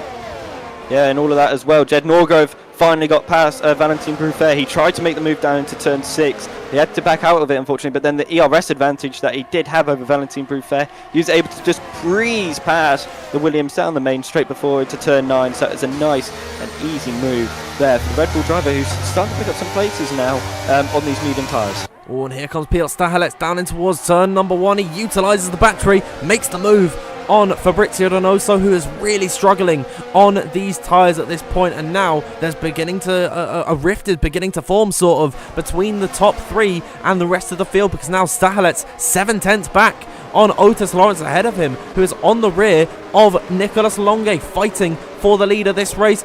Valentin Bruffair, his descent down the order continues at this point, because now he's been overtaken by Thomas Ronhart. He's almost out of the points paying positions, possibly at the mercy of Philip Preschneider, who will indeed make that move heading in towards turn number 6. What is going wrong for Valentin Bruffair, who's back up the inside in the braking zone through there, but now with the inside, Philip Preschneider will be able to hold that one off. Valentin off the circuit, and they're going to run side by side now. Jan Ortmir getting involved here. He'll make 2 in 1, as now up into the points paying positions. Jan Ortmir going to be able to overtake 2 drivers, get himself into the lead, not into the lead, but into the top 10 position, and that is points on the board so far this race for him. That's really showing Jan Ortmir's racecraft right there. Sitting back, being patient, saving the ERS, just like Thomas Ronhart did. It's now a battle between the 2 former championship rivals in P9 and P10. So things get very, very interesting between these 2. But to answer your question about Valentin, why he's struggling, it's the ERS that he has compared to every single driver around him. He was so desperate to keep the medium runners back that unfortunately he lost some vital ERS, and now he's just a sitting duck to everybody on the hards who've got a massive ERS advantage over him. Absolutely, as now We're seeing Jan Ortmir closing to the back of his former championship rival in Season 13. It is defending champion against former champion in this race, but Thomas Ronhart has other interests. He goes up the inside of Jed Norgrove. Those mediums possibly beginning to fall off ever so slightly, and now the hard runners will begin to phase into this Grand Prix, because now Thomas Ronhart up into P8, who have Tomek Paradzic now in his crosshairs, and we'll see if he's able to make a move very soon. Further back behind, I think Yannick Schmidt is going for the move on Valentin Brufer, who, as you said, is really struggling with ERS management in this Grand Prix, but I think he might have stabilised and is able to hold on to this place. Alvaro Caraton on the back of Fabrizio Donoso, heading in towards turn number 9. He'll try and go the long way around, but has to look up the inside. Good defense, good car positioning from Donoso. He'll maintain to P5, but I think these soft runners, Ryan, they've got to think about a pit stop. Yeah, they definitely do, but again, they've got to make these soft laps as long as possible, because obviously tyre wear is so critical around here. You really want to have the best tyres towards the end of this race, because you can gain at least 2 positions towards the end of this race. You never know what can really happen. But again, Fabrizio Donoso is the first driver to come into the pits on the soft tyres, and he's got a 3-second penalty for the entry, I believe that was. So that's a real surprise. But we've also got drivers, I believe, on the mediums coming into the pits as well. Yep, Tomek Paradzic and Jed Norgrove both deciding to come into the pit lane, take off their medium tyres, go onto the hards early, and I think that is just triggering the undercut, trying to make some ground up on the likes of Thomas Ronhart and Jan Ortmir, and maybe, possibly, try and insert themselves in a fight with Otis Lawrence and Piotr Stahelec later in this race. They're a number of positions ahead on circuit, but we know how powerful the undercut is on this F1 23 game, that it really can work for them. As now Yannick Schmidt, you can see in the background, making the move on Valentin Brufer. Now I think Tom Manley is having an eye in potentially on Yannick Schmidt. He's been able to get by on Valentin Brufer in towards turn number 6, through turn 7, out the outside line through there, has to go off the circuit, almost set into a spin. Valentin's going to be able to slip back through, and now Luke Smith applying the pressure, as now they're potentially 3 wide in towards turn number 9. There's Tom Manley up the inside. Will he go for it on Yannick Schmidt? That would have been a bold and daring move, as now Schmidt slides. Yannick Schmidt gets a bad run through turn number 9, inviting Tom Manley up the inside through turn 10, 11 and 12, who have to go the long way round. Yannick Schmidt holding on for dear life. Yeah, and Luke Smith again having to defend from Valentin Brufer. They're side by side here. Unbelievable stuff into turn 14, and Valentin Brufer just sneaks through down the inside. Sensational stuff there from Valentin Brufer, who's in absolutely everything in his power to hold on to dear life for this P12 position at this moment in time. But the leaders do come into the pits now. Nicholas Onge and Istvan Puki are in for the hard set of tyres now. Yeah, and that allows for Otis Lawrence and Piotr Stahelec to be unleashed at the front of the order. We're on lap number 10 of 29, 20 to go in this race. It is still such a long haul around this circuit. There's a move up the inside, I think, for Luke Smith. No, it was one of the Alpine cars. Who was it? I completely missed that. I think it might have been Philip Presslader going for a move somewhere. He's just completely disappeared from my screen. I can't see him. There he is in 6th. So it was Luke Smith going up the inside of Valentin Brufer. Luke Smith has a 5-second time penalty for cutting the corner, and unfortunately, he's not going to be able to get that one removed. He's almost going to shove Valentin Brufer off the circuit. Valentin is going to get the DRS though, heading in towards turn at number 9, and has another crack at the whip to go for the move. For Xander Van Dyken also having a look in here on Valentin in towards turn number 9. They go. Luke Smith hold on to P10. Valentin side by side with Xander Van Dyken. Xander around the outside. Can he hold this move on Valentin? So close to contact in towards turn number 10, 11 and 12. But it is Xander Van Dyken up the inside, still wheel to wheel. Valentin's off the circuit and in towards the hotel section. Valentin Brufer just about holding on to P11 here. Yeah, that was called getting your elbows out, and some more from both drivers. They were really pushing one another to the absolute limit there, and Valentin is not giving up any position without a really big scrap. So Xander will be very, very angry that he wasn't able to get through there. But again, it's very, very hard racing from the pair of them, and once you give some, expect to return some. So yeah, it's really interesting stuff between the two, but they've crucially now lost DRS to Luke Smith, and Tom Manley could be losing DRS here to Yannick Schmidt as well. So that's a really big domino effect which is happening. in this midfield pack. Yeah, all these battles, they're just creating bigger gaps between drivers, and that means that they're sacrificing their longevity in the Grand Prix for these small turn games. As now Valentin Bruffair, over the course of one straight, that is brutal. He loses 3 places to Van Dijken, Tourmala and Welch. Louis Welch having a great showing here this evening. He's now up 7 places in this Grand Prix. Granted, a lot of those drivers further back behind have pitted, but it's still a really strong showing, I think, from Louis Welch in this race. We'll have a look at the front of the order because we've not really checked in on these guys. I think the hards are now much quicker than the mediums, because Alvaro Caraton, the leader of the hard runners, is really knocking on the door of Piotr Stahelec at this point. Yeah, he's looking really, really sharp as Alvaro, but again, Jarno Opmeer, again, keep a close eye on him. He's got the best battery of everybody inside this top 5 so far. So Jarno, again, he's playing the long game. This is what I mean about Jarno. He's a very calculated driver. He looks into the future almost and knows what's going to happen. That just shows you the racecraft that he does have compared to a lot of these drivers who, you know, are using their battery just to defend. So again, that's just what some drivers maybe need to look at sometimes and just go, maybe just save that battery for a few more laps and really pay the benefits later on in this race, because Jarno's definitely reaping the rewards now because he's in a very good position. We know that Jarno Opmeer loves to go long in these types of races where he's starting further back down the order to have the best speed later on in the race, and it's something that I don't think enough drivers really consider in league racing, as there's Joseph Loke, a well-notorious aggressive driver up the inside of Philip Presnader. He knows when to keep it clean though, and he's done so this time. However, he'll have another crack at the whip to go for it in towards turn number 9. Philip Presnader really feeling the pressure from Joseph Loke, who really should have been in Q3 if it weren't for that invalidation. Won't be able to make move this time by, but Joseph Loke is having a strong showing, keeping with the lead pack. That is crucial for his Grand Prix, and I think it's very nice for him to have that gap ahead of Yannick Schmidt in behind. I'm seeing a move for P16. Fabrizio Donoso through on Nicolas Longue, and he's now the net race leader. Yeah, that is a real big surprise, but remember, he did pit a lap earlier as well, so yeah, it's a really smart strategy there from Fabrizio, but could he, obviously, towards the end of this race, start to struggle a lot more? He's got to try and save the battery now, though. Down to around 30%. Nicolas Longue has 80%, so that's a big difference between the two, and they've got to work together now, in my opinion, because these hard runners are setting some really good lap times, and that's a really quick lap time there from Fabrizio Donoso, a 1:24.602 on these hard tyres. He's looking very, very quick, and these times are only going to come tumbling down as the fuel load gets lighter, and obviously once these hard runners pit for mediums, expect even quicker lap times from these guys, all on the hards at this moment in time, who are yet to pit. Great time from Fabrizio Donoso, the Chilean driver, where tenure is beating the youth of today. I mean, he is, I've said it before, he's really just accomplishing things that drivers don't do at this point in their esports careers. There's Tom Manley up the inside. Nicolas Longue is able to retake that position on his former Alpine teammate, but there's Tom Manley making the move on Yannick Schmidt, and I think Yannick Schmidt coming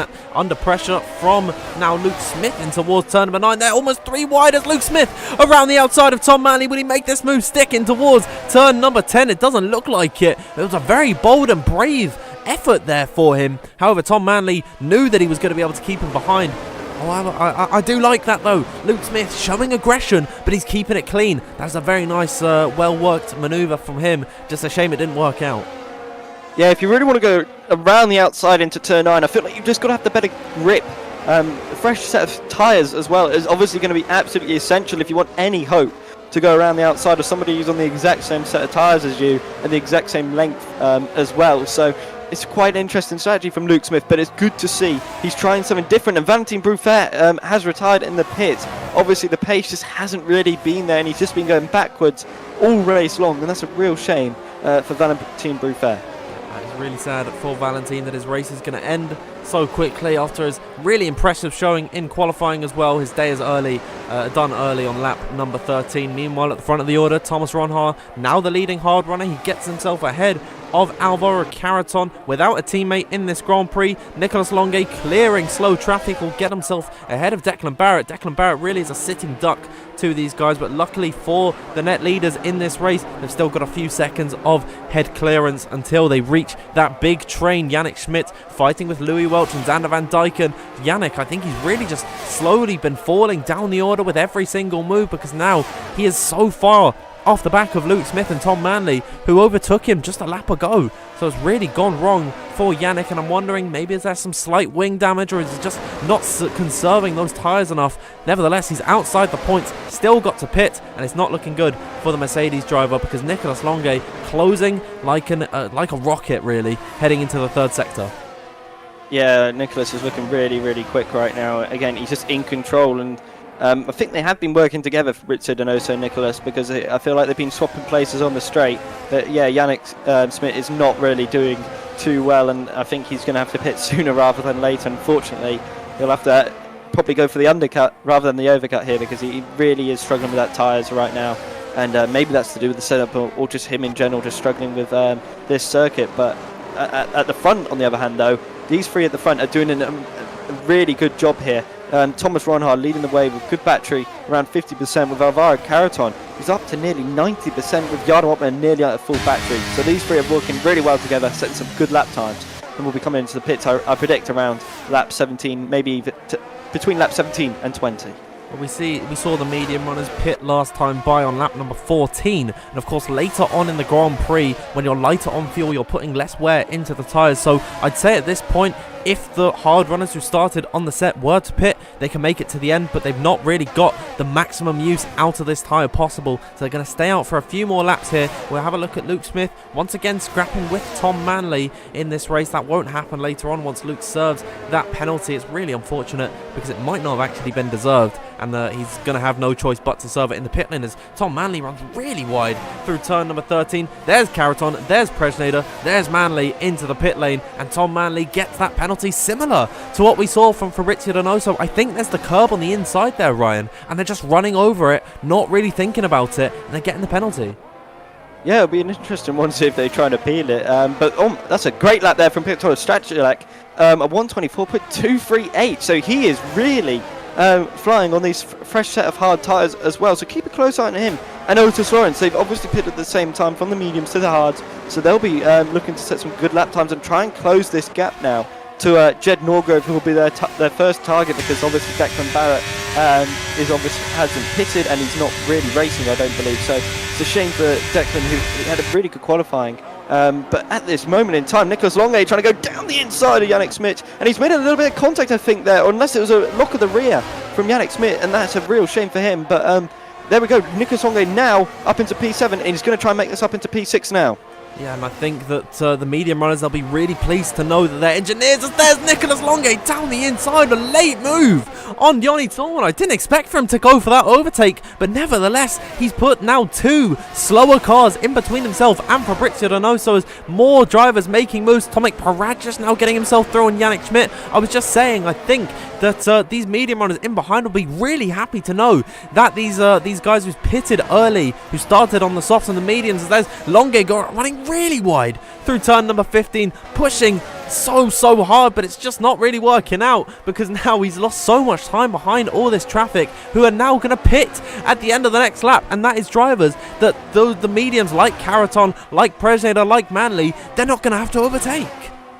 Yeah, this is really good for the likes of Thomas Ronhard and Jarno Ottmer. Again, it just helps them with their strategy. But Alvaro Caraton and Philip Presnader will be really happy at this moment in time, because all this holding up is just going to invite them later on in this race to really go on the hunt and go on the attack. So this is perfect for the likes of the hards to the medium runners, because all this holding up from the old hard runners, it's really costed the new hard runners a lot of time. There's a lot of different tyre compounds that we need to think about here, because I don't know what to call everyone at this point. But what we're seeing is now, I think most drivers have pitted, so we're seeing the gap between Otis Lawrence, who pitted 3 laps ago, in comparison to Alvaro Caraton. It is 3.7 seconds. We'll see how that changes throughout this race, as now Otis Lawrence gets through on Declan Barrett. Barrett really does need to think about coming into the pit lane. Luckily for the medium runners, it's 4 seconds in between themselves and the slower Alfa Romeo car. If he comes into the pits at the end of this lap, they shouldn't have any real trouble with him. But I think what has happened here is that Nicolas Longuet has done the best job out of all of the hard runners to get through the traffic, because look at the gap between himself and Istvan Pukki. It's 1.3 seconds, even though he's stuck behind Luke Smith, who's going to stay out for an extra lap. He's the lone remaining leading hard runner in this race who started on that set, because Jan Ottmer and Thomas Ronhaar both coming into the pit lane. See how that works out for them, as Philip Presneder, fastest man out on circuit, down in 13th. Yeah, it's 2/10 quicker than Piotr Stachelek's fastest lap, so that would be very good for the medium runners, knowing that they are a lot quicker. But Esteban Pukki's done a terrific job, by the way. He's managed to get in the DRS as Nicolas Longue, so that's going to close the gap once again. Fabrizio Donoso, no ERS available, so he's going to really struggle now to close up to Esteban Pukki, who has now lost the DRS to him. So that's a big part of this race now, and it could just be a two-way fight until the medium runners start to catch up to the likes of Nicolas Longue and Esteban Pukki for this race win. Just got through on Piotr Stachlet, who held the fastest lap just a few laps ago, well, just last lap actually, before Philip Presneder took it away from him. Alvaro Carreton closing to Declan Barrett, who's dropped 2 seconds to Piotr Stachlet ahead of him, and so it's not looking good for the likes of Carreton, like Presneder, who are now looking to overtake the slower lap traffic. Not lap traffic, this is actually for position. Declan Barrett is of no obligation to let these guys through. However, he really does need to think about coming to the pit lane. It's now lap 18 of 29. Those hards definitely going to be screaming at this point in the races. Now Luke Smith finally will come into the pit lane. Istvan Pukki unleashed in P2, and he is within the DRS range of Nicolas Longue, so the Hungarian will be very pleased with how this race is turning out for him. Declan Barrett also has come into the pit lane before the medium runners caught up to him, so let's see the gaps. It's 3.2 seconds to Piotr Stachlet from Piotr Stachlet to Alvaro Carreton in behind. Yeah, and I'm just keeping a close eye on Thomas Ronhaar and Joseph Loke here with Jan Ottmer. This group of three, I'd call them, going to start to work together now, because they've really got to close up as fast as possible, because it's a race against time here, to really close down this gap to Philip Presneder, who's out in front of them in 3 seconds ahead. So it'll be interesting to see lap by lap if they're able to close this gap down. But I think the crucial part will be this battle for the lead here, battle for P3, sorry, because Fabrizio Donoso now going down the inside, but he'll get the outside for turn 9 here. But Jed Norgrove back down the inside. Is it free wide potentially here up into turn 9? It could be. Jed Norgrove trying to go down the inside of Tomek Branches. There's just enough room left, and there we go. Tomek just about holds on, and Otis Lawrence has got past Jed Norgrove here. What a move that is from Otis Lawrence. He just picks his gap and he takes it. Great racing there from Otis Lawrence. Oh my gosh, everyone was so close to everything. Down the back straight, Tomek Parajas was millimeters away from knocking off his tyre on the wall on the inside there. Jed Norgrove had just millimeters of room. He managed to fit an F1 car into it. Otis Lawrence saw the opportunity, went for the move. That was a cracking overtake on both Jed Norgrove and Fabrizio Donoso, who's now his hard tyres are beginning to struggle at this point, because he's been on them for so long at this point in the Grand Prix, and that's going to allow for the likes of Carreton, for the likes of Presneder and Ronhaar in behind to catch up. Here's Otis Lawrence closing to the back of Tomek Parajas. This is the fight for a podium position in this race. Otis Lawrence, will he be able to make this move stick? We'll have to wait and see. Further up the order, you can see Istvan Pukki getting very close to the back of Nicolas Longue. Otis Lawrence in behind, making the move for P3. There's Pukki going for the lead of the race. Nicolas Longue not fighting that one out too hard, as now Tomek, with the power of the ERS and the slipstream, really shoving off Jed Norgrove through this part of the circuit. Norgrove going to keep his foot stuck in here. Tomek Parajas, I'd say a little bit of a naughty move there, and that is going to allow for Piotr Stachlet to go around the outside potentially of them both in towards turn number 9. Indeed he will, and now the McLaren up into 4th. Yeah, and Fabrizio Donoso down the inside as well, up into turn 9. That was a really nice move. Up into P6 for Fabrizio Donoso, and the Williams are now behind. Alvaro Carreton, the medium runners, and all this battling have now managed to catch up to these hard runners. So how quickly, this will be the crucial part for their race, how quickly can they dispatch these hard runners who have been on these tyres for around 11 laps for some and 6 laps for others.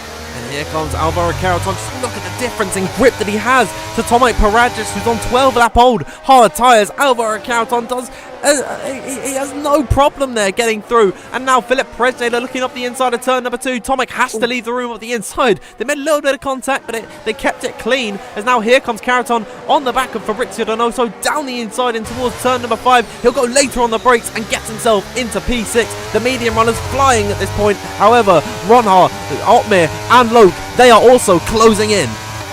Yeah, they're closing in really, really fast now. And again, Istvan Pukki gets in front of Nicolas Longe. They're just working together at this moment in time. Alvaro Caraton down the inside of Jed Norgrove. Jed could do nothing about it there. Easy pickings for the Williams driver. Again, keep a close eye out on Philip Presneda into turn 9. Will he go for a move around the outside of both of these drivers here?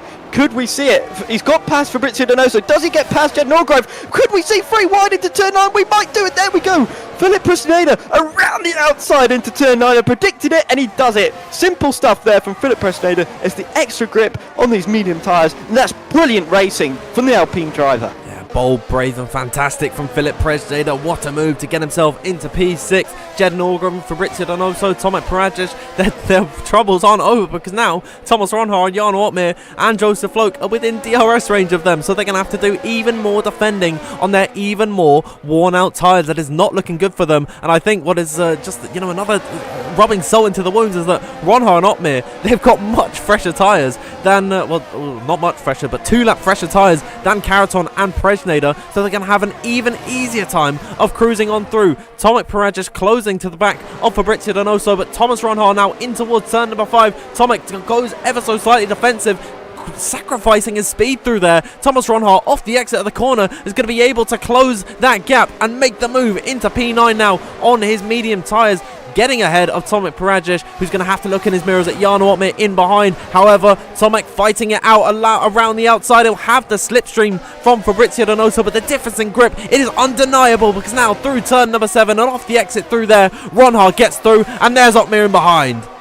Yeah, again, that's that racecraft from Jarno. He spotted that Tomek went really, really deep. He waited patiently, took a wide line, then cut back, and just the extra grip and the traction that he had available, he was able to breeze past Tomek Parajic. It's a nice move, but crucially, by the way, Otis Lawrence is in the DRS range of Nicolas Longe on the fresher hard compound tyres. 4 lap difference between those guys, so that's absolutely critical for their race. And I feel like Otis Lawrence could be on for a win here, because look at the difference between the grip between these hard runners. It's quite substantial, so let's see how this all unfolds. But we have to wait and see, because obviously Alvaro Caraton is onto the back now, and this is going to get really, really interesting with these final few laps coming up. Yeah, Alvaro and Philip's tyres, they are going to potentially be dying off ever so slightly. Now Thomas Ronhaar and Jan Ortmir, whilst they've been able to make the moves, they've lost a lot of time being stuck behind these hard runners who are on 14-lap-old tyres. There's Ronhaar up the inside of Donoso, and I think he'll easily be able to dispatch of Jed Norgrove. So by the end of this straight, both himself and Jan Ortmir will be able to get ahead. There's a poll in the live chat asking what strategy will win this race. Is it the soft hard, the mediums hards, or the hard to mediums? Currently at the minute it's the soft hard, mediums hard, leading the way. However, Caraton and Presneda are right within touching distance of taking these positions, and look at the scrap for the lead. There's Nicolas Longe looking up the inside. Otis Lawrence going to try and go the long way round through turn number 9. Will he have the momentum around the outside to carry the speed on Nicolas Longe, who forces him out wide onto the curbing? I think that was fair, but Otis Lawrence not going to be able to make the move this time by, and they're going to be sacrificing, Ryan, even more grip on these worn out hard tyres, which will just play into the hands of Caraton and Presneda. Yeah, that was excellent defending from Nicolas Longe. He had every right to do what he did, and Otis just had to concede the position there. Wasn't able to make it stick with that grip he does have over Nicolas Longe. The only chance he's got to do is got to get down the inside. That's his best opportunity on the Ferrari, because he's going to make it as difficult as he possibly can, because Esteban is doing a great job leading this race as well. So it's going to be tricky for these hard runners and these medium runners to get past the front 2, who are doing an unbelievable job of keeping everybody else behind. See if Alvaro Caraton is going to utilise some of that extra grip that he's got on the medium tyres to go for the move on Piotr Stahelec, but the DRS train just makes it so difficult to overtake everyone ahead of you that Alvaro's not going to be able to close on the McLaren. At the front of the order, there goes Nico to the lead. Otis up the inside of Istvan Pukki as well. However, it could all change once again in towards turn number 9, because Nicolas Longe, he's got the track position, but he sacrificed the DRS to make that move stick. And now Otis Lawrence and Istvan Pukki, will they be able to close to the Frenchman? Alvaro Caraton's got through on Piotr Stahelec in behind. Nicolas Longe defending to the inside of Istvan Pukki. He'll be able to hold on to that position. Sorry, it's Otis Lawrence to the lead of this race. I just completely missed that there. Otis Lawrence now leading this Grand Prix. He's ahead of Nicolas Longe. He's ahead of Istvan Pukki. Alvaro Caraton still watching him behind. Yeah, into turn 9. Otis just made the move stick. He just beat Longe to the corner, and that was simple as that.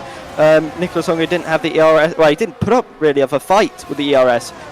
Compared to what Otis did, he used a lot of the battery. And then we've got a driver who went really wide there, Piotr Shachalek, having to take a really evasive action in a way, having to go over the curb, and that's going to cost him a bit of time because now we've got Philip Presneda all over the back of the McLaren. But crucially, he's got no ERS to attack the McLaren, who has around 20%.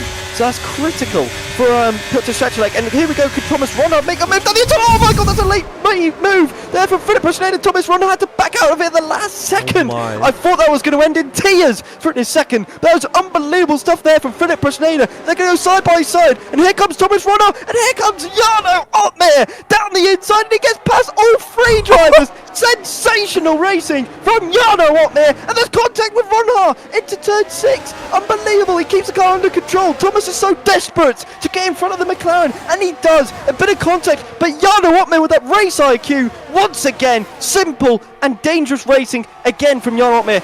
Unbelievable. Call him Triple H because he's a cerebral assassin when it comes to racing. What a move from Jarno Opmeer, completely calculated, as now Philip Presneda making contact with Piotr Stahelec through the third sector. It's a miracle that these guys haven't got off the track, and there it is. Philip coming back on. He's lost a number of places. He started this lap in P5. He's now down into 8th. I mean, what a development in this Grand Prix, because we've forgotten about Jarno Opmeer and Thomas Ronhar. They were so far behind, but all the battling has allowed for them to get within the train. And now look at their tyres. They've got only 8 laps on these mediums. They are still in prime running condition. Nicholas Longe and his Van Pookie are unable to take the fight to Otis Lawrence, whose tyres are also getting in some difficult positions. So who is going to win this race? We've essentially, Ryan, got a race of 4 different strategies in the top 6.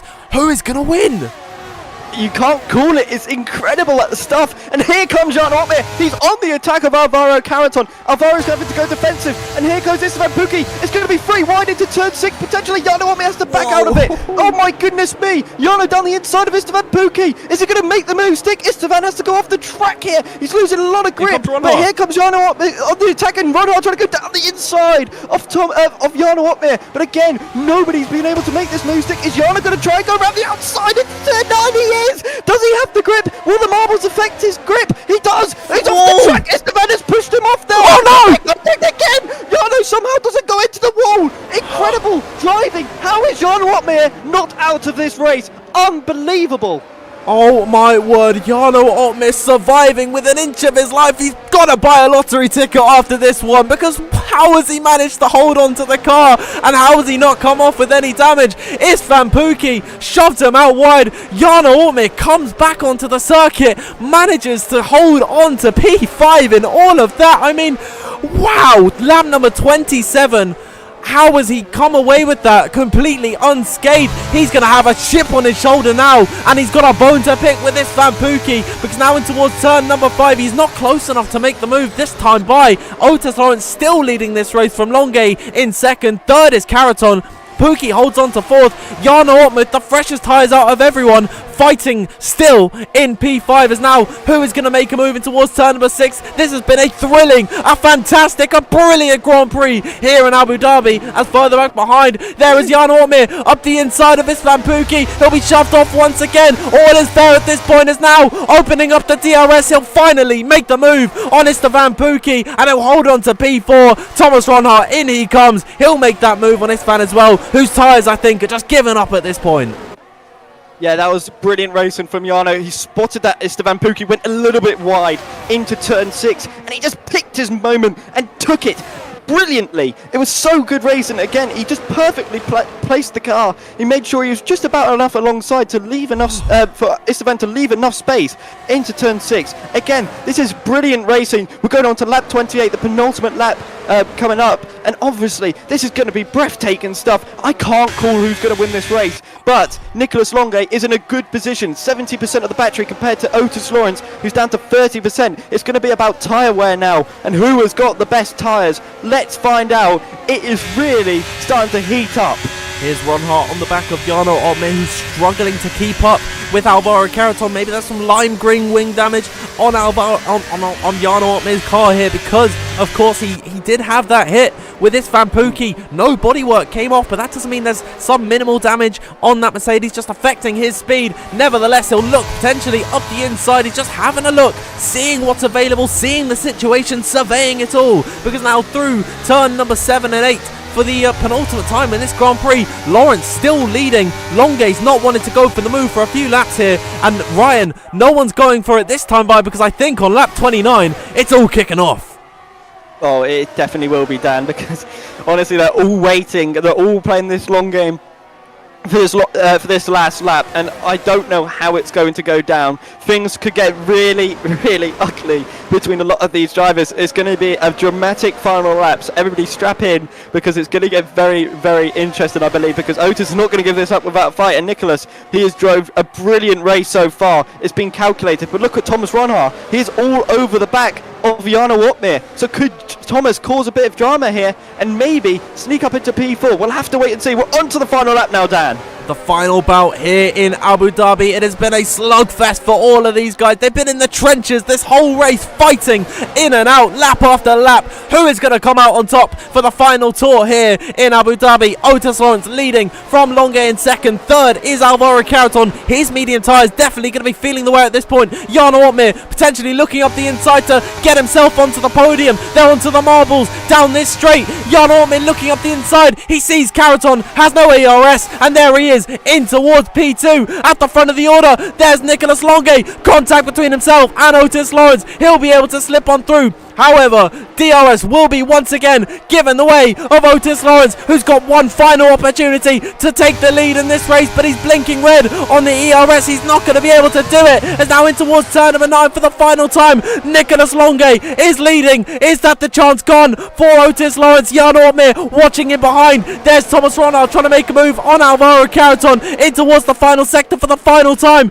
in this race, where it could go down potentially right to the line.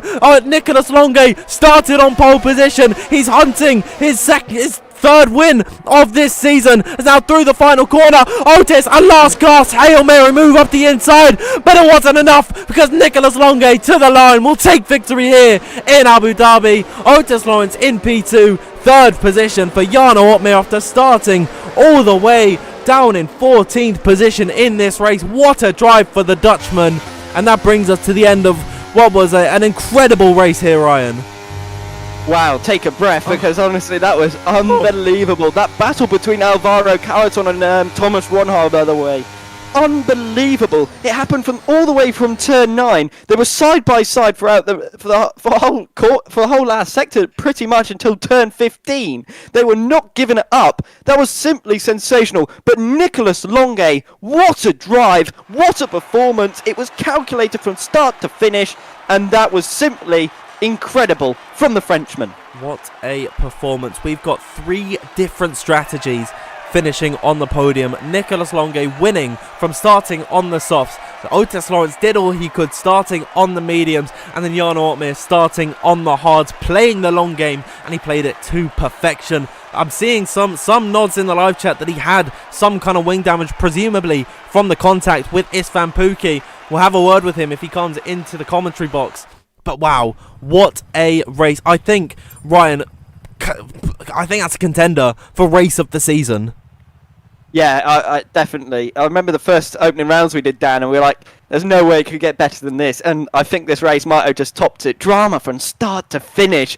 It was simply breathtaking. But what a drive that is from Jarno Ottmar. From P14, I told you he could get a podium, and he did. P3 for the Dutchman. That was simply incredible. But again, you've got to wonder, maybe if Istvan didn't force Jarno off, could he have maybe stolen a victory? That's a question for another time. But honestly, what a performance that is from Jarno Ottmar. I think he'll be very satisfied with that performance. Absolutely. I mean, what a Grand Prix we've witnessed. You can see the results on your screen. Nicholas Longue winning this race ahead of Otis Lawrence in second. Third is Jarno Ottmar. Alvaro Caraton held on for fourth. Thomas Ronhart only finishes in 5th from starting 6th in this race is Van Pookie. Unfortunately, just caught out by everyone else. He finishes in 6th. 7th for Tomek Paragic. 8th is Jed Norgrove. 9th, Piotr Stahelec.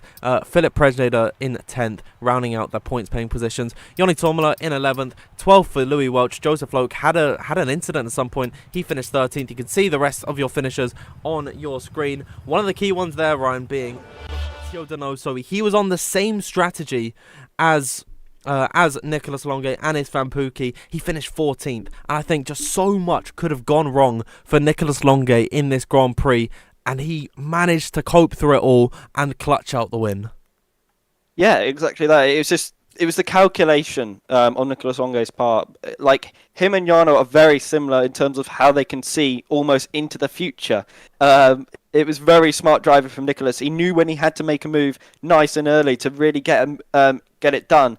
And that was so smart from him, because if he didn't get through that traffic as early as he did on those hard tyres, it could have really been a different race for him. We could have been talking about a different race winner. We could have said Otis Lawrence is another race winner here in Abu Dhabi. So, you know, it's just, that's what it is. It's just these small differences which make a huge difference in the long run for all these races. And just, I think none of this would have been possible without the viewers watching tonight. We peaked at 5,524 viewers this evening.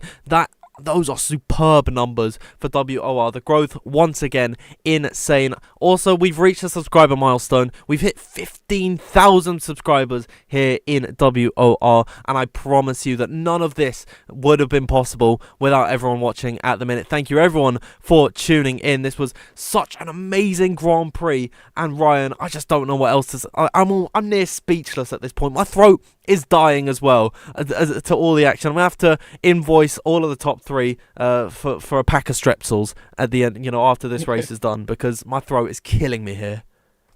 Yeah, that was honestly one of the best races I think we've ever commentated on. But let's talk about the racing as well. It was clean. There wasn't really, apart from that Esteban incident, I don't think there was anything really too bad, which you could question and go, was that over the top? I think that was one of the cleanest races I've seen in a very long time. From everybody involved, it was really, really good racing, and the strategies was something that I've not seen for a long time in terms of the mix of like 3 different strategies from everybody. We had soft to hards, mediums to hards, hards to mediums, and it just thrown that like question mark, and it all got answered towards the end, and it was simply unbelievable. Now, Ryan, we talk a lot about hard racing here in WOR, and I think that was it, because we saw drivers being squeezed on the outside when they should be, but that it's not over the top. Everyone's making the corners when they can, and it was just fair. I think through the whole race, it was just really fun to watch, and I'm pretty sure we only had like 1 yellow flag throughout the entirety of it for an on-track incident. Something happened with Joseph Loke. He was running inside the points, and I think wasn't too far off of potentially being in that top 5 fight. We've got someone in the interview room. I'll bring us over to the scene then. But Ryan, talking about this racing tonight, it was great. Yeah, it really was, and from start to finish, it was simply breathtaking. And obviously we've got Nicolas in the commentary box now, and that was one of the best performances I've seen from a driver this season in terms of keeping the tyres in check, but also keeping himself in a good position where he can still win this race. So yeah, I'll pass over to you, Dan, to start the questions, because that was simply breathtaking. Okay, Nico, can you hear me? Of course. What's up? Right, so let's talk about your qualifying. Untouchable throughout the entirety of your top Q1, your top Q2, and in Q3 you are miles ahead of everyone else. Talk about the prep that went into this race. Well, I didn't think I was that prepared. But I just feel like somehow it was one of those tracks where sometimes you just nail, I think, the setup like early on, and I think I felt that straight away yesterday, and I just stuck with it. I think I never touched the setup since the first moment I tried it, because I don't know, it just felt so comfortable to me driving it, and I think it showed today. But I was definitely more prepared for quali than for the race. For the race, it was I don't know what happened behind. How the hell they caught up so fast? I am not too sure. But thankfully, they fought hard enough so that I could keep the top spots and fight for the win with Otis at the end. The hards were ice cubes at the end. Genuinely, it was very bad to drive. I mean, we figured in the commentary box that your tyres and his fans were just completely dead by the end of it. And his fan, he lost a number of positions, but you held on there. In the final few laps, how did you approach defending the positions from the medium runners behind?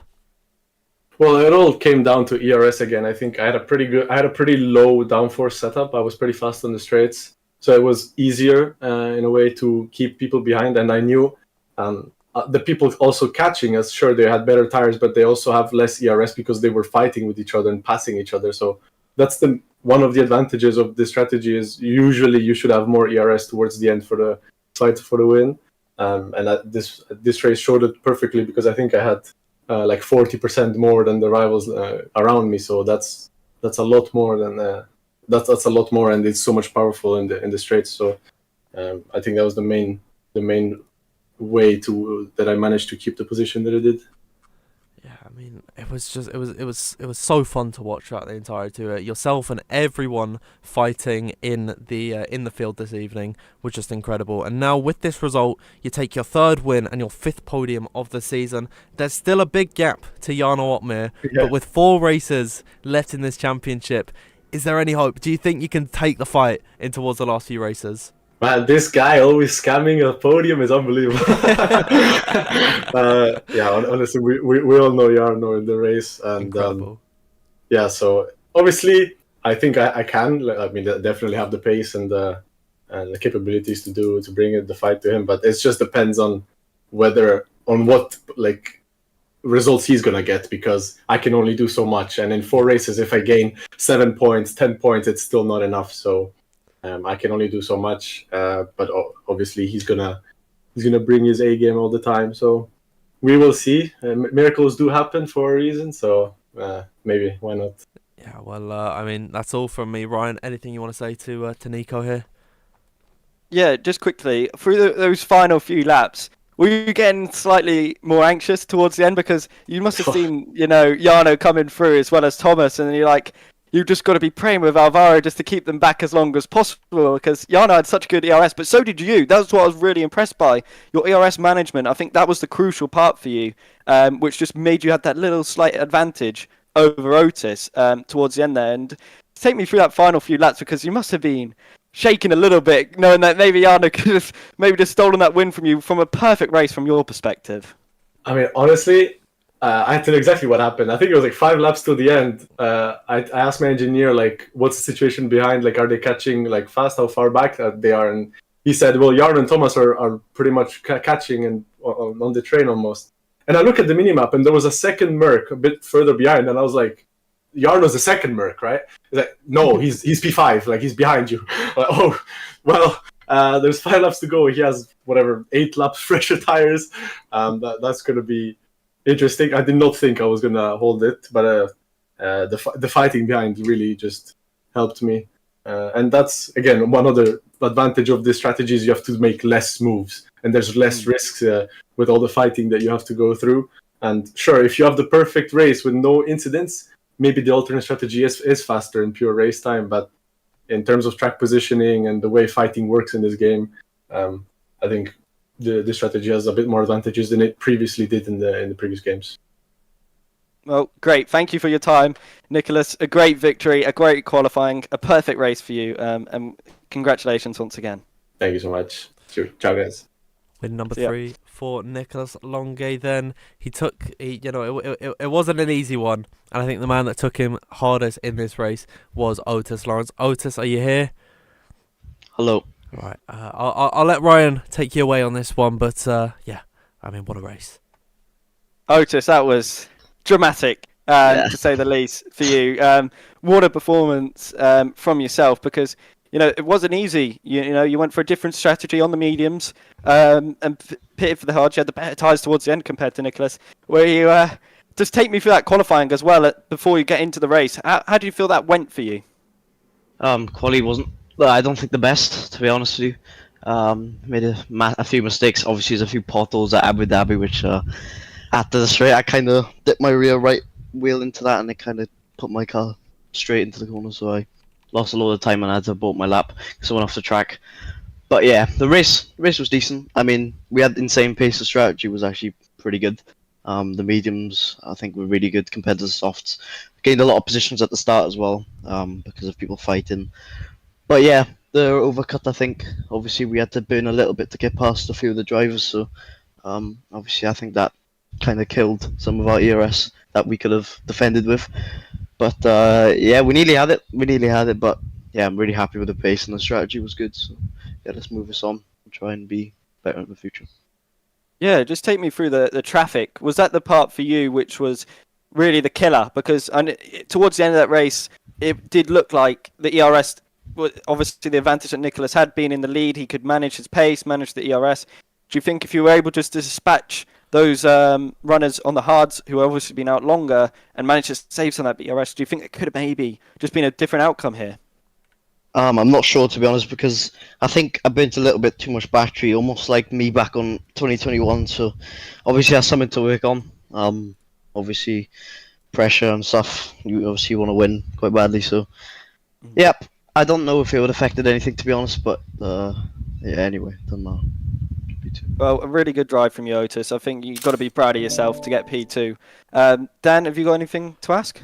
No questions from myself, Otis, but really well done. This is your first podium since, of course, your win back in Silverstone. It's great to to see you back on top, in the podium room. So really well done this evening. Hopefully, in the last few races, this won't be the last time that we talk to you tonight.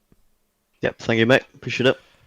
Right, and that brings us to the end of the interviews, I suppose, Ryan. I'll bring us back over scene so we can just digest this Grand Prix a little bit more. I mean, that was incredible. I think that is hands down race of the season.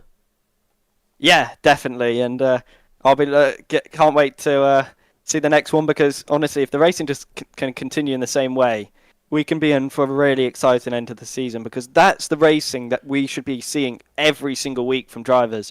Obviously, minus that Istvan incident with Jarno, where I still don't know how he did not end up in the wall and out of this race. By the way, it was simply breathtaking stuff from Jarno to keep that car on the track. But yeah, that's the racing that people deserve, and that's the racing which people want to see as well. Yeah. Hard, fair racing. It was incredible to see, and it was so fun to watch. But Ryan, you said it yourself, that should be the standard that we have every single week. They should be keeping it clean. It doesn't have to be a thriller like it was this evening. It just needs to be fair. And I think that was it was really fun to watch. Can you just check in the interview room, see if Jarno is in there, if he wants to come in? Unfortunately not. It seems like he's a busy man, but that would have been a perfect interview to hear what he had to say. Yeah. Come from P14 to finish P3, like Nicholas said. It's somehow, some way, he has always managed to scam a podium. Yeah, and that's just one of the good things that Jarno's good at. It's just always finding a way. Yeah, and I think even though he is he's incredibly quick, he is so insanely fast, especially in the race. It boils down to just how clever he is. He's got the racing IQ like no other, and I don't think there's any.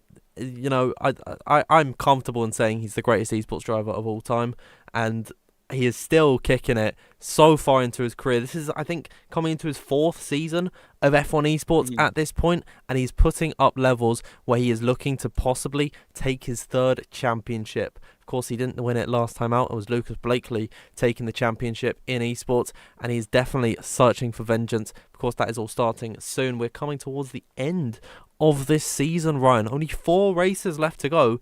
Jarno Uppbeat still trouncing the standings, and I think he is in such a great position to win this title. 100%.